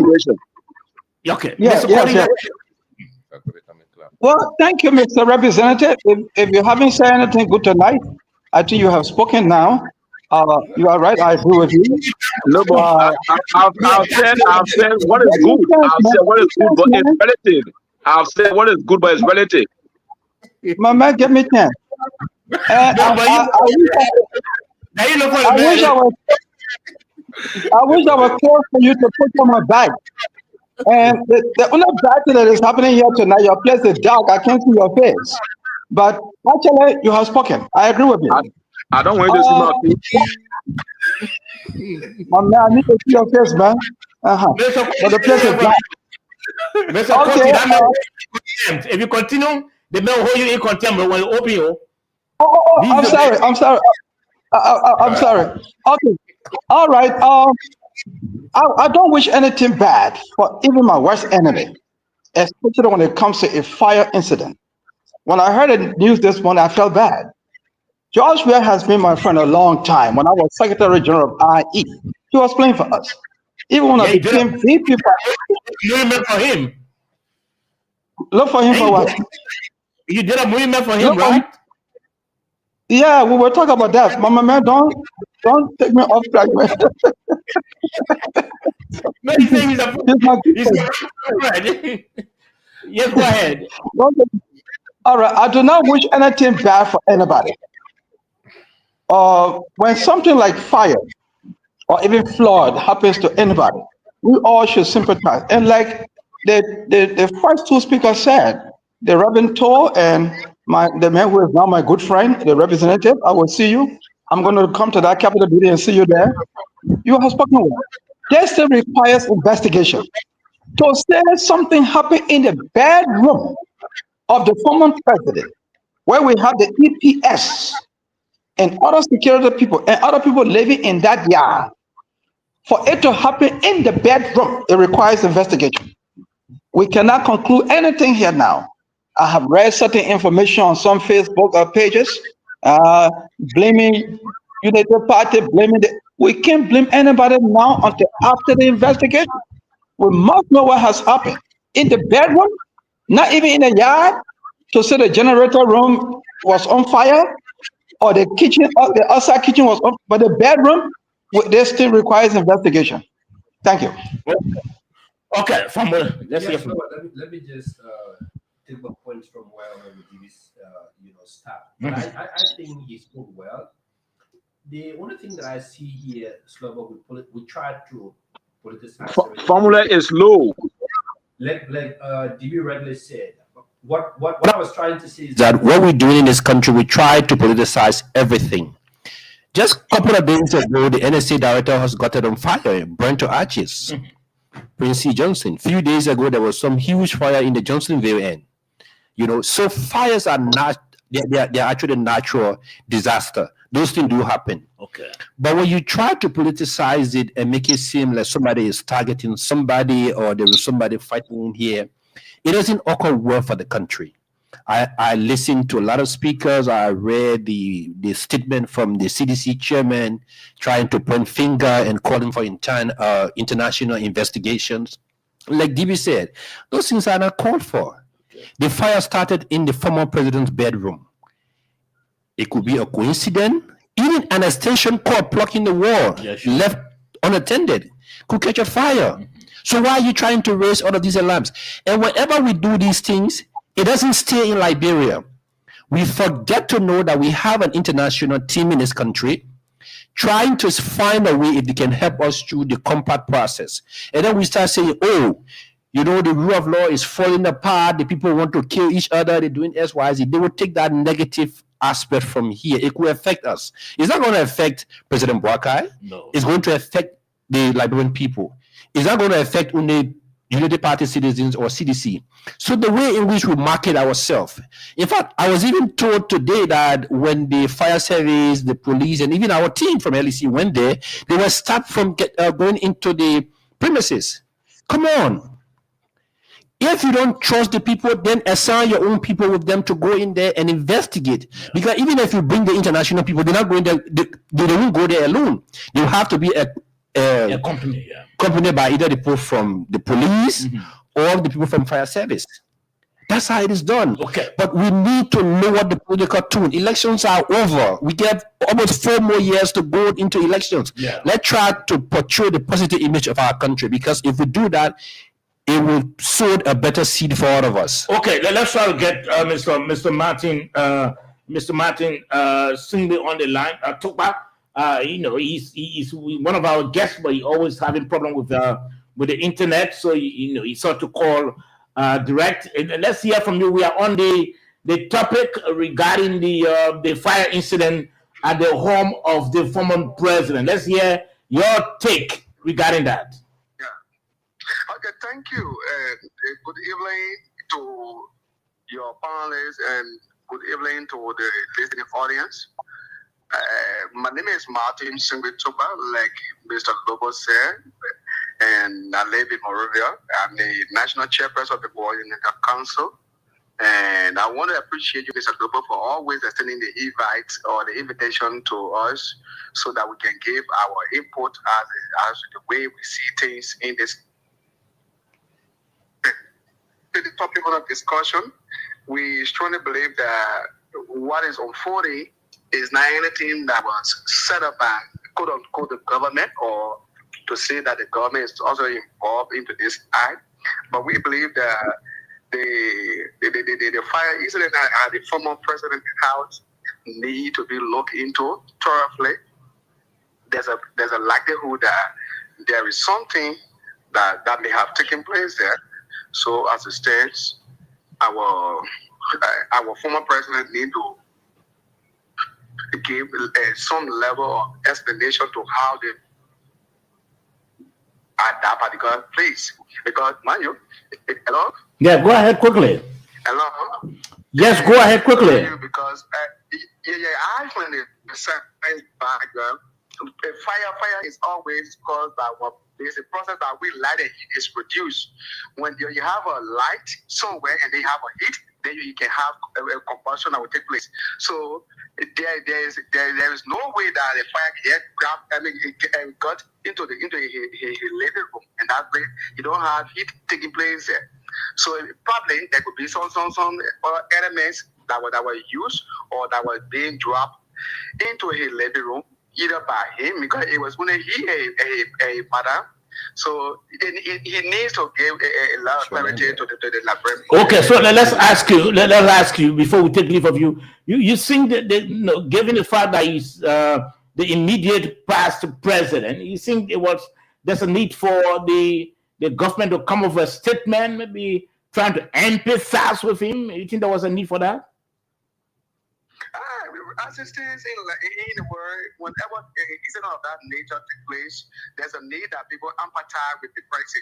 But we think that where it is coming from, what is happening and where institution, the CDC is politicizing this fire incident, then there's a need that he, as a former president, be called upon to provide some level of clarity on how the fire got in his place, especially in a bedroom. Okay. All of the room, the living room, the sitting room, and the various places where he can sit, but just within a bedroom, that is actually that it's something beyond human imagination, and in a scientific world, those things doesn't happen just that.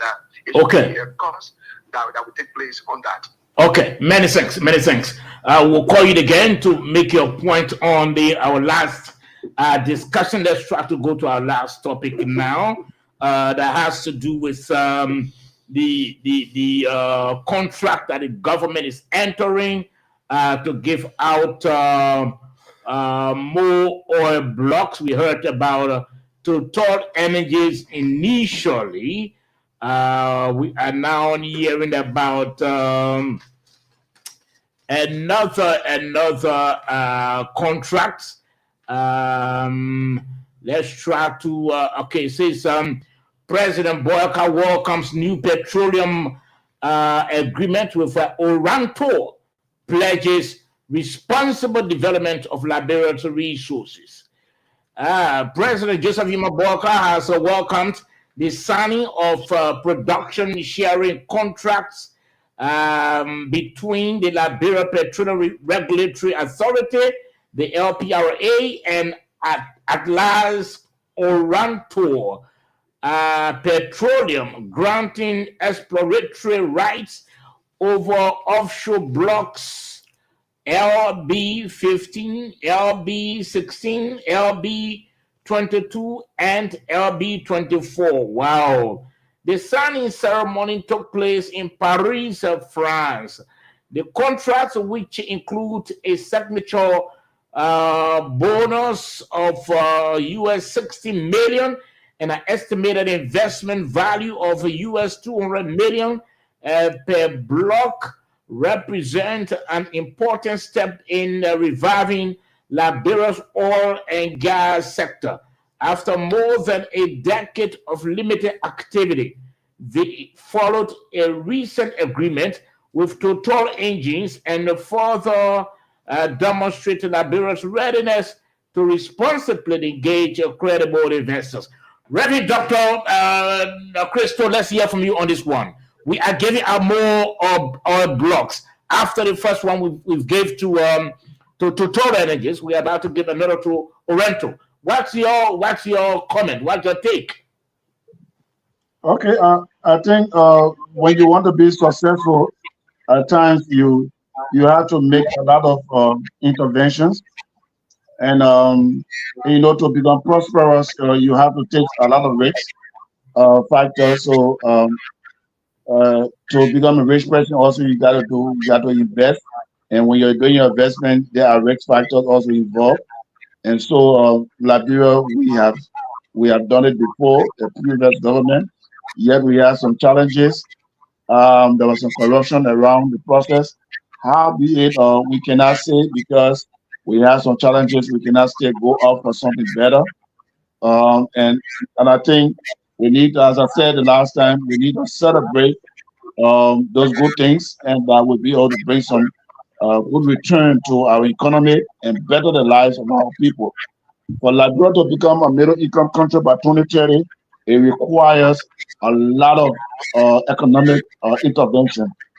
And so with this 200 million coming from each of the blocks in terms of investment on a yearly basis, I think it's a good promotion. And also with the HPS issue of the 3.8 billion, and other things like that, those are some good marks of progress that the government is engaged with. And so let us pray. As state actors, we're going to be praying that the good will come out of it. That people will not be asking for huge, costs for their own personal benefit, but I will benefit the Liberian people. So I think with the issue of NOCAL and now the LPRA, NOCAL used to assume everything before, but now the LPRA is that regulatory body now. So there's a little distinction. So NOCAL was a referee and player before, but now it's not that again. So there's a little divide into the whole process, and I think moving forward, there will be some, which all should pray for the betterment that will come out of it. And I know the national legislature, they will be able to do due diligence in the process so that Liberia can be able to benefit from the dividend. Okay, many thanks. Dave, is it a Yes, celebratory news? Do you celebrate that news, or are you going to celebrate with caution? No caution. Celebrate with a big party. Let me tell you something. You got be already. We're gonna dance there. Let me tell you something. I do not blame those who are worried. We have a parable in Liberia, or I don't know how they call it. When snake bite you and you see lizard, you will run. I heard some people on some radio station. The same company came before, and they did this. They invested this. They got millions. They went, and we have an agreement with the same company. But let me say to them, those of you who are worried, let me say to you, when a contract or an agreement is signed with a responsible government, there is no need for panic. No need for panic. I'm not saying that all of the people in this government are saints. No. This government is a responsible government. If it happened before, it happens simply because almost everybody wanted some kickback. Yes. When an investor finds out that you yourself are a crook, he will help you to kill yourself, to kill you. But it will not happen at this time. Because if investors come and they want to give you millions of dollars contract, and you say, well, give me this first before I can sign. My friend, they will say, thank God we have these stupid people we're going to deal with. They will dupe you. They will deal with you. It's not going to happen now. You think that's the reason why the others came and they left? Simply, you can't dodge it. You can't dodge it. That's exactly what happened. People ask for kickback. The people say, okay, so you and Reverend Dr. Toll said is a news that is welcoming. We should celebrate the news, but you not care to know whether we do have reserve, whether we do have oil. You don't care to know about that. Let's hear from Representative Dibby. You promised to call. You promised to call to come and explain. He's spoken already? Representative Dibby, let's hear from you. Okay. Is Representative Dibby on? Let's hear from you. Representative Dibby, can you unmute? Okay, no, I'm not muted. You have me in the background and just put me on. Okay, let's hear from you, sir. Yes, the news is welcoming. It's just that they say when you experience a bite of a snake, when you see the tail of a lizard, you have to run. We were here 2011 when our economy picked up. The news of Black 13, Black 16, Black this and that. I mean, our country was booming with the expectation that we're going to have, and now we're going to be producing oil and all kinds of things. Unfortunately, those were just charade, and few persons got money and left. So what we are doing, Total Energies are, and the good thing is that I'm representative. I have oversight responsibilities, and I have the ratification power. So we have started putting ourselves together, like-minded representatives, to do research. We are doing due diligence before the concession can come before us. We have started doing due diligence. And Total Energies, when you look at the case of Total Energies, they have so many legal matters hanging over them. They according to report, they have been so much engaged into serious corruption allegations in Africa. They have been engaged into bribery all across Africa in terms of how they go with their you're trying to boil a hole now in our production sharing contracts, or you're trying to make us. So we have started, we don't want to do business as usual. We have started. I have put together about 3 of my colleagues. We have started doing research on these companies, and by the time I have told them, I've told some of the 3 persons, I've said we have to be serious on the ground with this concession. When they come, we have to look at them. And as we speak, Total was here. They left from here 2020. They sold out to Connex, and in France alone, they say Total has operated with striking impunity, leading to a wave of lawsuits in its own country of France that seeks to hold the company accountable for its action. In September 2022, serious criminal charges were lodged against the French oil giant in the Natural Judicial Court. This landmark lawsuit demands that Total be held responsible for its significant role in exacerbating climate change. Allegation its failure to prevent disaster have resulted in manslaughter, intentional harm to individuals, and damage to property, placing countless lives at stake. So there are a lot of things we are doing now to ensure that Total Energies and all other persons who come to do business here, their concessions are clean. Just quite recently, let me tell you, quite recently, we are talking about Metal Steel, we are talking about B Mountain, China Union, all of the concessions are not in favor of Liberia. We can't have our mineral resources, our natural resources be extracted, and we continue to live in poverty. We will ensure that these things, the thieves are close, they are adopted rightfully, and trust me, it will not be about money, it will be about what we can get as a country. Royalty. Okay. You made your point already. So it means that you and the other LECMANs are also conducting your due diligence on Oranto as well, right? Oh yes, we just started yesterday with Total, and tomorrow we get together and do Oranto. So we'll do them as they come, and then we'll do HPS and all of those things. We'll do them to be able to inform our people.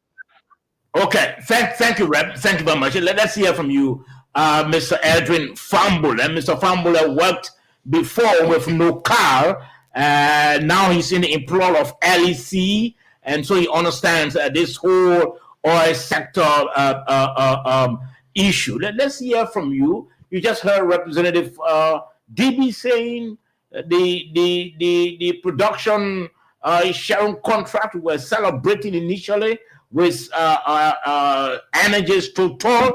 It's in a big trouble. There's a lawsuit hanging over Total. Well, the Honorable has a genuine concern. Yes, as a lawmaker, he should be concerned to look, over his shoulders for those things. But I think we are far from there yet.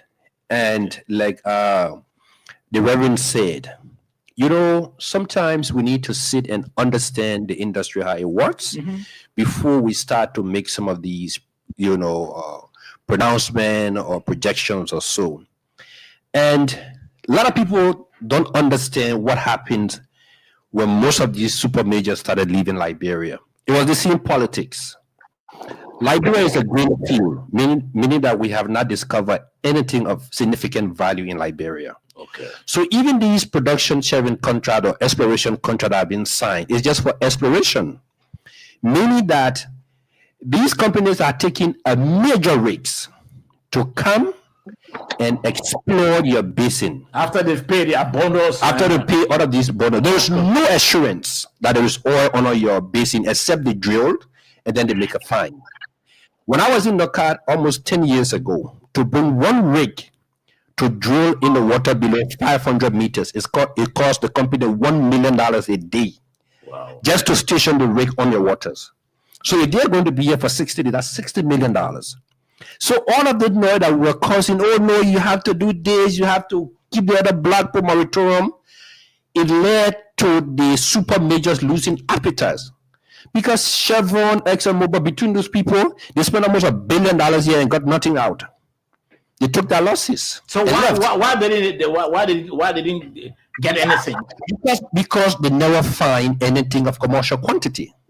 I was in fact, I was dealing with the seismic data.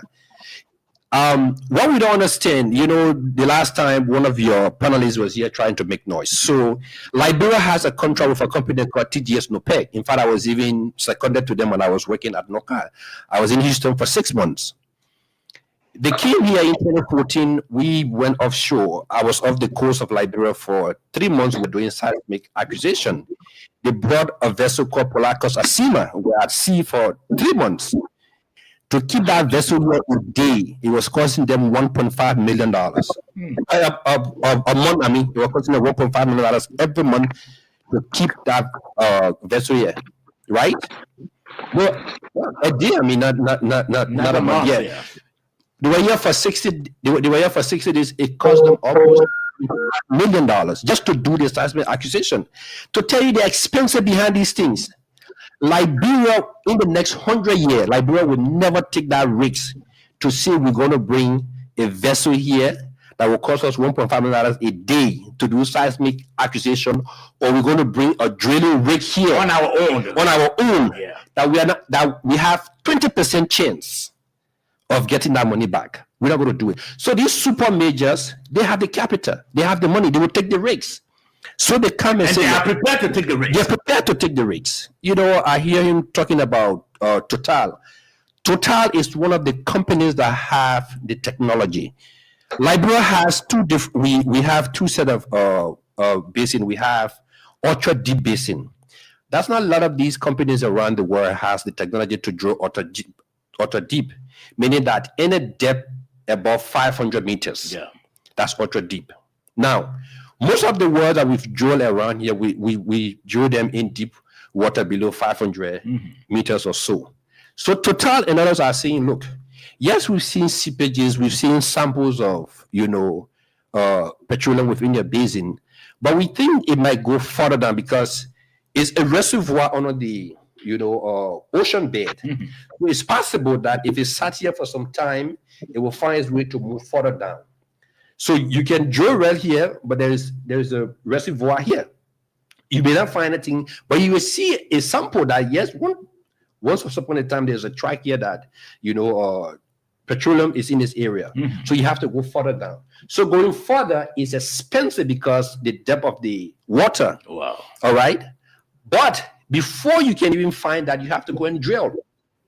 So TGS and OPEC have all of these seismic information, and they attract these major oil companies to come and buy it, look at it, do all of their seismic analysis, and then they decide that, look, I think we get interest in block 2. I think we get interest in block 5. They will take it, and then they would now come and sit with Liberia. We have interest coming to explore. Meaning we just coming to check. If we don't find it, after the exploration period, the blocks return to you. So all of the blocks that were taken by Exxon, by Chevron, by Anadarko, at the end of the exploration period, they all came back to Liberia. Okay.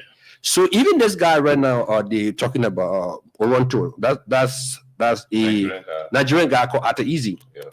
Nobody had interest in the Liberian oil and gas sector at that time. He took the rigs. He came and said, look, I will take the rigs. I will sign this exploration contract with you guys. I will go out there to find people to come and invest. He went out there. He found Chevron, Exxon, I mean. No, it was Chevron. Yeah, he brought in Chevron, and he made $200 million. So what is the big deal? He took the rigs. Can I ask you a question of Chief Family? I could have taken that rigs. Okay, let him. Yeah, go ahead. Go ahead, Red. Is this a guy who's alleged to have financed one of the financial of the United Party campaign and brings in jet to fly the president most of the times? Well, I can't speak to that. I don't know about that. That is purely politics. But now what we're talking about business. Honorable Dewey, if you have the money, if you can put 3 or 4 Liberians together, and you have the money to come and explore in Liberian Basin, when there is a bid round, I don't think anybody in this country will stop you. And let me say this. There are certain people who the guys who are called the super majors, the Exxon, the Chevron, the Anadarko, the Total, we trust. There are certain people they will trust that if they say, look, I think there is something in Liberia, those people will trust them to say, I believe this guy because the guy is working in the same industry. He's made discovery in places or so. Total coming to Liberia, I can say this tonight, is a blessing for the oil and gas sector in Liberia. Okay. And you guys, those of you guys who are sitting at the level of the legislature that are supposed to make law, I think you need to celebrate this and let's try to find a way. Because let me tell you what happened in 2014 when we went for the All Africa Oil Week in South Africa. I was there along with my former boss, the late Mr. Jusuhina. He was a petrophysicist. We're in the Liberian booth, and the lady came from Nigeria. She was working with Shell.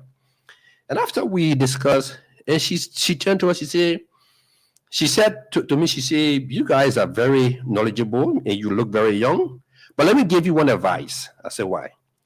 She said, your people need to lower the politics in the sector. She said, we've been hearing that you guys want to put moratorium on certain blocks. He said, first of all, let me ask you guys, what do you know that is under the seabed that you want to put a moratorium on? So even if you give all of those blocks out and explorations is done to today, a discovery is made. There are oil wells in Nigeria that have been producing for the past 25 years. Is that in the future? That's the future. Yeah. But if you say, let's hold on to it, there could be nothing there. And the only way that you can have a definitive answer that there is something that you have to drill, and you don't have that money to do the drilling. So you have to invite these super majors to come in to be able to drill before they can find oil. We did the same thing with a company called Anadarko. I was in Nokal. Anadarko pleaded with Nokal to say, look, we want an extension of our exploration period because of XYZ. Nokal said, no. We're putting the big bluff because, you know, we had Exxon, we had Chevron, we had this and that. And the guy packed off and left. After a few years, Chevron packed and left. Exxon packed and left. For the past 6 years, nobody has shown interest in the Liberian oil and gas sector. Until now. In fact, Nokal was being funded by the previous government until now. And now that you see these guys are coming, watch and see. Once Total is here, few months from now, you will hear other people now will start gradually coming back. Already. Because Namibia, there were a lot of countries that went in, a lot of super majors that went into Namibia, they drilled, they got frustrated, they left. Total went in and found oil. And then everybody started running in. So it's possible to find oil? It's 100% possible because they have the technology. Okay. Owanto could also attract other people, and they could also find oil. ExxonMobil could also come back because seem to talk about. When is the 200 million is paid? When do they pay that amount of money? So what happened is that sometimes they spread the cost of their operations. Like I said, to keep a drilling rig here a day, it costs $1 million 10 years ago. So most of that $200 million is going to be used for their operations. Okay. So they invest in that. Yes, they invest in that. So what they're giving you is that signature bonus. That's what goes to you. I think 20 million or something. I think it's 16 million for one of them or so, and then I think 12 million or so. And then they will be giving you something called surface rental fees, because even the area that we gave them or so, it still belongs to Liberia, but will be paying surface rental fees. Okay, that's royalties. That's royalties, yes. And then also they will also engage into corporate social and other stuff. Okay. But the mere fact that you're going to have that volume of activity happening in the country, because the oil and gas sector invite a lot of other stuff. There will be a show base where they will have to move their people from maybe the port of Buchanan to get them off the coast. There will be a lot of businesses, that will pick up because people have to be able to supply those drilling rig with food, with water and stuff. Okay. So this thing helps to boost the economy. Okay. Yes. So let me announce my numbers first before I can hear from Mr. Representative DB. Maybe he has concerns, additional concerns. 0778-460-793. Again, 0778-460-793. That's the number to call and to alive. 0778-460-793. You call this number, you are live on the nighttime heat. Representative DB, you listen to the explanation from Mr. Fambule. Any concern? So, I have concern. The fact that Mr. Fambule is an expert in that field. I will agree with him when he talked about we have to lower politics. And for me, I'm not one of those persons who's upbeat about politics. I'm upbeat about what our people going to get in terms of the royalty. Okay. And so, let me hold you there and take this call, and I'll come back to you. Let me hold you there and take this call quickly. Good evening.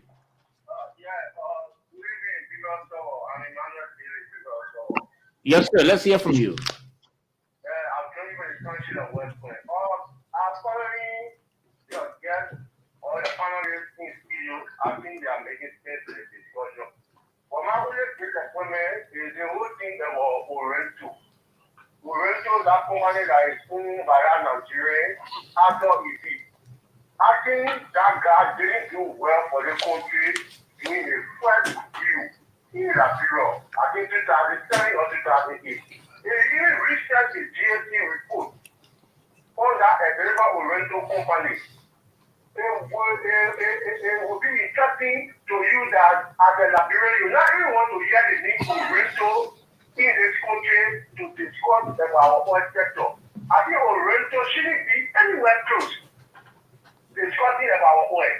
Orento is one of the companies that brought chicken tea. I want to tell you how that went for them.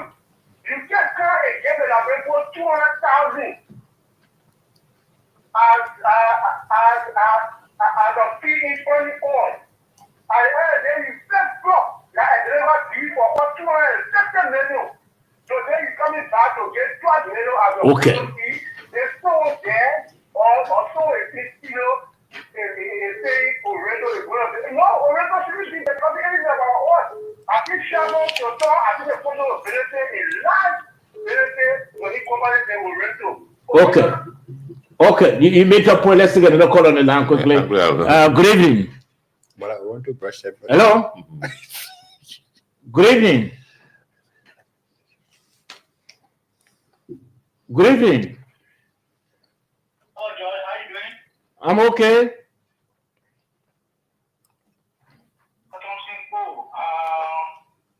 One of the serious Liberians who have interest in the good things that happen in this country. But I want to find a caveat also thank you to my learned friend who is also the representative there on TV. Oh, TV, good evening. Good evening. Thank you. Good evening. You see today, the issue we're having with the wedding cluster, even though they are now continuing the hauling of full by truck. But there were people who wanted this so badly. They didn't do due diligence enough, and they allowed you to go through, and they left this country to suffer from these oils that are being hauled by trucks. What video on the video is breaking on the formula, we know that this country deserves the best. You guys are working to bring issues to the country, to bring stuff to the country so we can live. But if the due diligence cabinet is being sounded, the DB is sounding, let please pay attention to it and work in accordance. And then don't be telling people you play politics and we are talking business. Whatever the case is, DB is a politician. He's a lot of businessmen. So you look at it from a political perspective. Let us run it. Okay. I run a social call arrest to propagate the agenda of the arrest agenda. We all question the better better. Nobody knows it all by the threat. Please, let's do due diligence. You know, the love of the audience, the love of all. Let's do due diligence before our telecom what we are here. Okay. I think you make a point. We'll take another caller quickly. 0778 460793. Yes, you can tell that he's very angry. 0778 460793. That's the number to call. Again, 0778 460793. That's the number to call, and you are live on the nighttime heat tonight. 0778 460-793. Again, 0778 460-793. Mr. Debbie, Mr. Representative Debbie, you were in speech. Yes, so as I was saying, I said my brother Formula is an expert. He understands what's going on, but has the people's deputies. My interest has always been what our people going to benefit. And so when these kinds of concessions, these kinds of opportunities come around, my first concern is to do a background check on these companies, what they have been involved with, and what we as a country can benefit. We understand that everything we do is a risk, especially so that you don't know what is underneath the earth, especially under the waters. You don't know. They have their equipments, they have their technologies, and sometimes, and most of the time, because we don't have people that are specialized in the fields to accompany these concessions or the concessionaires, they many times do extraction at our disadvantage. Whatsoever the report, that's what we take as a country, because we don't have the technology. So before these things take place, we as legislators, we have to ensure that our representative on these programs or assigned to these concessionaires have the equal or more capacity than them, so that we as a country can benefit. And looking I have a question for you, Mr. Fambule. Yeah. Yeah, go ahead. I have a question, Mr. Fambule. Yeah, go ahead. Can I go ahead? Yeah, quickly. Okay. Thank you. I'll be very brief. Mr. Fambule, thank you for the explanation. I have learned a whole lot of things today about this whole oil exploration business. My question to you is, what happens then if oil is found? I know this agreement is about $16 million for signature fee, and you talk about some rental, this and that. But what happens then? This is all about just trying to see whether we have oil. But what if oil is already found? Is there any new agreement that will be signed between the Liberian government and Chevron or whichever company for some bigger benefits for Liberia? Yes, and thank you for that beautiful question. I think that's where Honorable Dili and others should be mostly concerned about. Now, right now, what we are in is called the exploration stage. So there's an exploration contract that is on. When the oil is found, you come into production sharing contracts. So in there, that's where you put everything that you want to put into. So right now, it's just exploration. And, you know, like I said, at lawmakers, sometimes you guys need to find people who are knowledgeable. And you strike a very good point. And I would say that Liberia do not lack technical people in the oil and gas sector. One thing NOCA did, NOCA trained a lot of young people. There was a young guy in this country. He was former deputy minister under the WIA regime, George Gunter, right? George and I was in the U.S. George was seconded by NOCA to ExxonMobil, not to Chevron. You know, I always, miss them because that is in the same area. We're in Houston. And after George's secondment, I was opportune to go for the program. He was about to come to Liberia. The head of Chevron wanted to hire George Gunter to stay to work for Chevron. And he said to us in the gathering that George has worked on a basin that he has some of the best geologists in the U.S. to work on it. They could not come up with a solution. But George was able to give them a solution, and when they drilled, they actually discovered oil. Wow. That young man is in this country today, George Gunter. All right? So we have the expertise. We just need to be able to look outside the void of politics and see how we can bring them on board. There's, in fact, Liberia has more than 5 or 6 petroleum lawyers. Councilor Minnie Pega, she and I was in school. She did petroleum law. Jenny, I can name them. So we have these people around. So when some of these things come to you guys and you don't have the answer, please ask and look out there. You will find Liberians who have knowledge, who have education in these fields. Right now, she worked with LERC as a lawyer. That was my roommate. She and I was in school together in the UK. In the UK. But when the oil is, in fact, when a discovery is made, sometimes it takes up to 5 or 6 years to be able to even start the development stage. Because if you find oil, you have to be able to do additional drilling to know the depth of the reservoir, to know the extension of the reservoir. The Jubilee field was found in 2007. In 2007. They did not start producing until 2010, 2011. So it takes 3 to 4 years. So that time now you want to put everything into place. Then you guys sit down for the production sharing contract. Okay. To say because you did the investment, you will take this so amount, and Liberia will get XYZ, and this is where you pay in corporate social. This is what you do. So there are 2 different stages by itself. Okay, gentlemen. So time has cut over us. Sober. Yeah, quickly.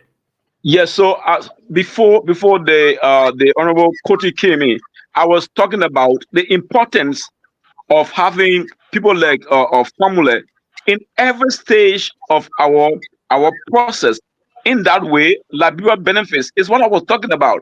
I said we as politicians will look most about how do we benefit, and how do we benefit? We must have the brightest of our on board to ensure that Liberia benefits without them being part of even the exploratory stage. Okay. All right. So, gentlemen, we will have to go. Time has cut off us. We can continue the show up to 11 o'clock. We can.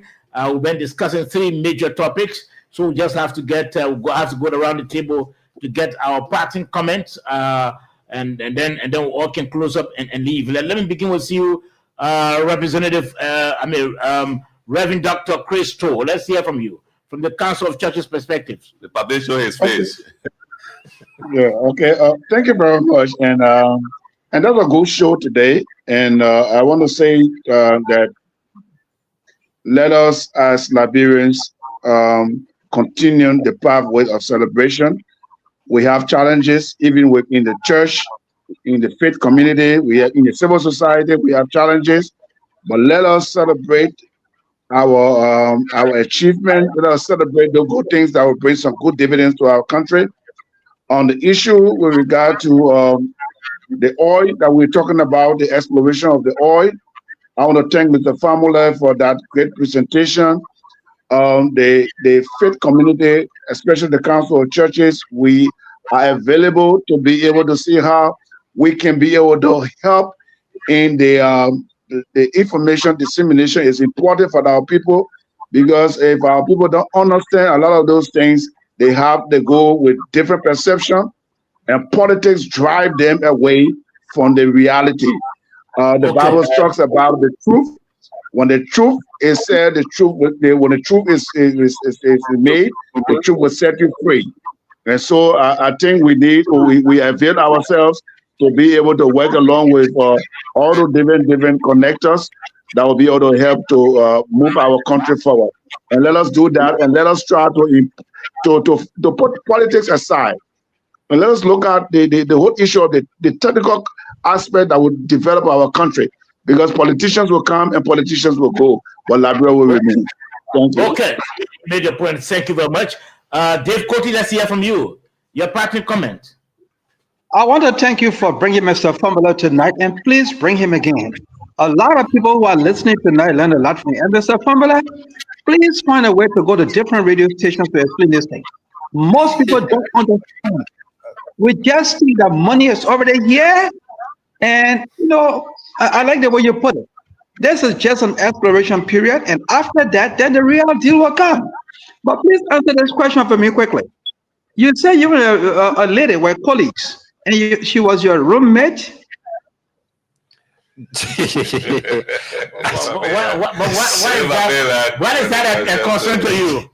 Mr. Why would a be roommate? They were in the same hotel. They were not roommate. No. We're school as Liberian students in every country. All right, it's clear. Thank you. Okay, all right, it's clear. Representative DB, let's hear from you. Yes, so thank you again, George, and thanks to all of my colleagues out here. But I need to let the former representative let people understand that we don't just get for the 5,000 in 3 years. It's for the $2 every day times 3 years. That's the money we get. They put together to give it over for 1 year to be able to get car. Whatsoever that happens to that vehicle is our responsibility. We service it by ourselves without government giving us a dime. Okay. Our salary is 8,810. Do you need 2 cars every 6 years? 2 cars? You need 2 cars. Look, yes, you don't need 2 cars every 6 years. Where's the government money? Where's the government money?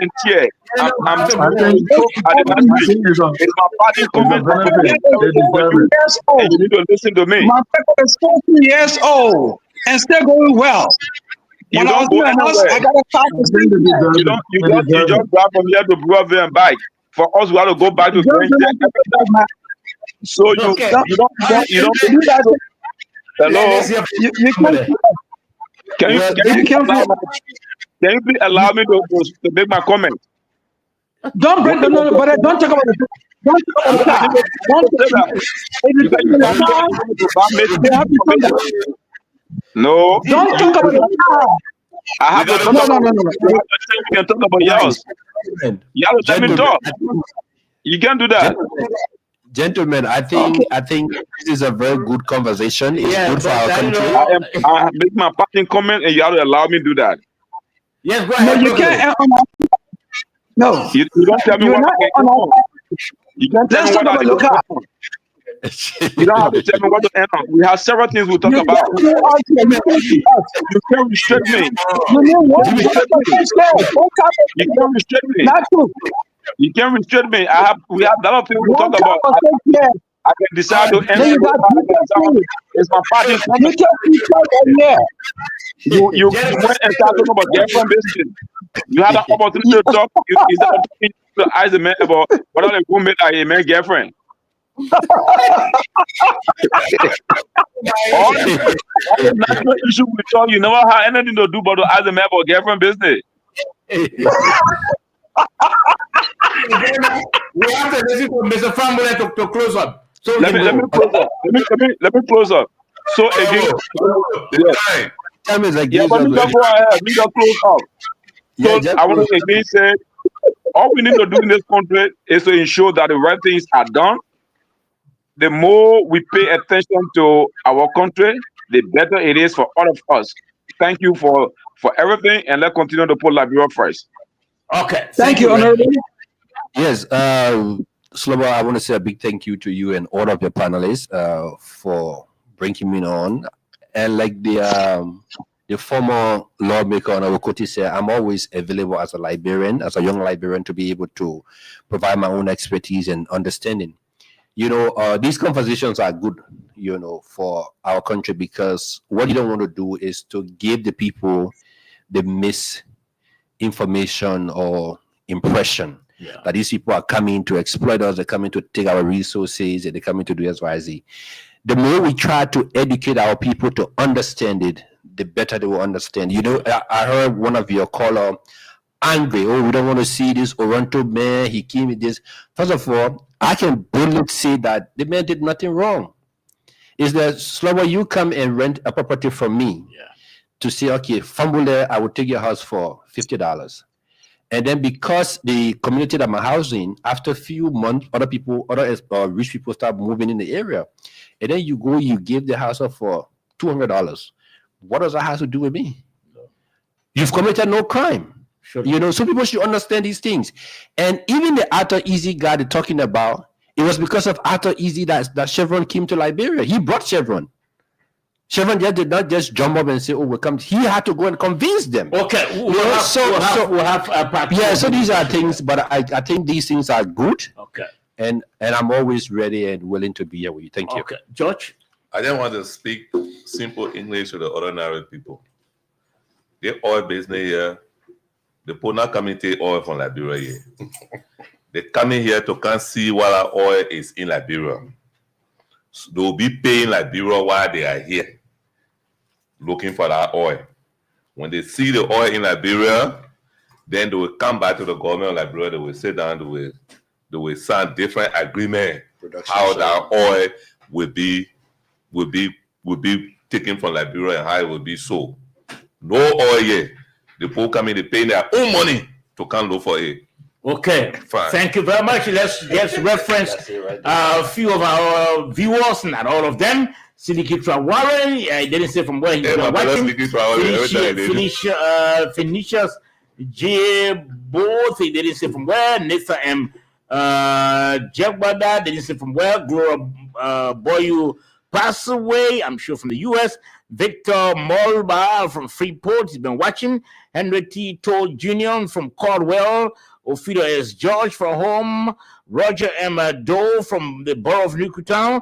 Samuel Hollywood, they say from where. And the rest of you, we can call all the names. Well, join us on Friday. We're trying to see what we can get two senators who've been throwing some blows, intellectual blows, to appear on this program. I'm sure trying to make the arrangements.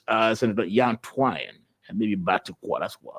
We can get them, and of course, Friday will be on the show. Until then, Subba George is my name. Have a blessed time.